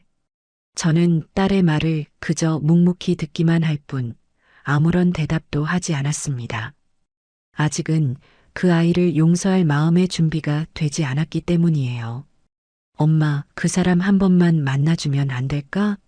정말 많이 반성하고 있어. 엄마한테 꼭 무릎 꿇고 사죄하고 싶대. 딸의 간곡한 부탁에도 저는 그저 고개만 가로저을 뿐이었습니다. 그러던 어느 날 딸 편에 현우가 보낸 것이라며 두툼한 편지 봉투 하나가 전달되었습니다. 저는 그 편지를 읽지 않고 서랍 속에 넣어둔 채 며칠을 보냈어요. 하지만 자꾸만 그 편지가 눈에 밟혀 결국 어느 날 밤 저는 편지를 꺼내 읽기 시작했습니다. 죄인 정현우 올림이라는 문장으로 시작된 편지에는 서툴고 투박한 글씨로 그의 진심 어린 반성과 후회가 구구절절하게 적혀 있었어요. 그는 자신이 얼마나 어리석고 탐욕스러운 인간이었는지 돈이 세상의 전부라고 믿으며 살아온 자신의 지난 날이 얼마나 부끄러운지에 대해 고백했습니다. 장모님, 죄인 정현우입니다. 무슨 말로 이 죄를 사해야 할지 몇 날 며칠을 고민했지만 결국 이렇게 펜을 드는 것 외에는 아무런 방법도 찾지 못했습니다. 장모님, 저는 그날 개막식에서 장모님과 그리고 장인어른의 영정 사진을 보며 깨달았습니다. 제가 그토록 손에 쥐고 싶었던 성공이라는 것이 얼마나 허망하고 부질없는 것인지를요. 저는 돈으로 살 수 있는 것들만 줬다가 정작 돈으로 살 수 없는 가장 소중한 것들, 가족의 사랑과 사람의 마음을 모두 잃어버렸습니다. 저는 장인어른의 작품들을 보며 그 가치를 돈으로 환산할 생각에만 눈이 멀어 있었습니다. 하지만 이제야 장인어른께서 왜 평생을 가난한 몫으로 사셨는지, 그 창고의 나무 조각들이 장모님께 어떤 의미였는지 아주 조금은, 정말 아주 조금은 알 것 같습니다. 장인어른은 나무를 깎은 것이 아니라 당신의 삶과 장모님을 향한 사랑을 깎으셨던 것이더군요. 저는 감히 용서를 구하지 않겠습니다. 다만 제 어리석음을 평생 반성하며 살아가겠습니다. 부디 장모님께서는 언제나 건강하시기를 멀리서나마 빌겠습니다. 편지의 마지막 장을 덮었을 때 제 눈가에는 저도 모르게 눈물이 맺혀 있었습니다. 그의 진심이 서툰 글씨를 넘어 제 마음속으로 전해져 오는 듯 했어요. 편지와 함께 작은 상자 하나가 더 있었습니다. 상자를 열어보니 그 안에는 아주 서툰 솜씨로 깎아 만든 작은 목각 인형이 들어 있었어요. 아마도 제 남편의 작품을 흉내내어 그가 밤새 직접 깎아 만든 것이겠지요. 인형은 여기저기 흠집투성이에 모양도 볼품없었지만 저는 그 어떤 명품 선물보다도 그 서툰 인형이 더 값지게 느껴졌습니다. 저는 그 인형을 남편의 유품인 목각 인형 옆에 나란히 놓아두었어요. 그리고 다음 날 아침 저는 딸에게 전화를 걸었습니다. 지수야, 이번 주말에 정서방이랑 같이 집으로 저녁 먹으러 오너라. 수화기 너머로 딸의 놀란 숨소리가 들려왔습니다. 마침내 다음 명절이 돌아왔습니다. 예년 같았으면 저는 벌써 안동행 기차표를 끊어놓고 가방을 싸고 있었을 테지요. 하지만 그해 추석, 저는 어디로도 도망가지 않았습니다. 대신 아침 일찍부터 부엌에 서서 찾아올 딸과 사위를 위해 정성껏 명절 음식을 준비했어요. 약속한 저녁 시간이 되자 두 아이가 현관문을 열고 들어섰습니다. 현우는 제 얼굴을 차마 똑바로 쳐다보지 못하고 장모님, 저 왔습니다. 라며 고개를 푹 숙였어요. 그의 손에는 값비싼 선물 세트 대신 그가 직접 농사지었다는 작은 과일 상자 하나가 들려 있었습니다. 저는 아무 말 없이 어서 오너라. 고생 많았다. 라며 두 아이를 안으로 들였습니다. 집에 들어온 현우는 거실에 앉지 않고 잠시 망설이더니 제게 조심스럽게 물었습니다. 장모님, 혹시 창고에 잠시 들어가 봐도 되겠습니까? 저는 말없이 고개를 끄덕였어요. 현우는 마치 성소에 들어가는 사람처럼 신발을 벗고 조심스럽게 창고 안으로 들어갔습니다. 그리고는 한참 동안이나 남편의 작품들을 하나씩 둘러보며 깊은 생각에 잠겨 있었어요. 잠시 후 그는 어디선가 낡은 걸레를 찾아와 먼지가 쌓인 연장들과 작품들을 하나씩 정성껏 닦기 시작했습니다. 돈이 될까 싶어 눈을 번뜩이던 예전의 그 모습이 아니었어요. 그의 눈에는 한 위대한 장인에 대한 진심 어린 존경심이 가득 담겨 있었습니다. 그는 낡은 조각칼 하나를 집어들고 제게 물었습니다. 장모님, 이 칼은 장인어른께서 어떤 작품을 만드실 때 주로 쓰셨던 겁니까? 칼날의 모양이 참 독특합니다. 저는 그의 질문에 남편이 그 칼로 지수의 나무말을 만들어주던 날의 이야기를 들려주었어요. 현우는 제 이야기에 귀를 기울이며 연신 고개를 끄덕였습니다. 저는 조용히 부엌으로 가 따뜻한 찬물을 끓였습니다. 그리고 찻잔 2개를 들고 창고로 향했어요. 제가 내민 찻잔을 현우는 두 손으로 공손히 받아들었습니다. 목이 마를 게다. 천천히 마시거라. 제 말에 현우는 감사합니다, 장모님.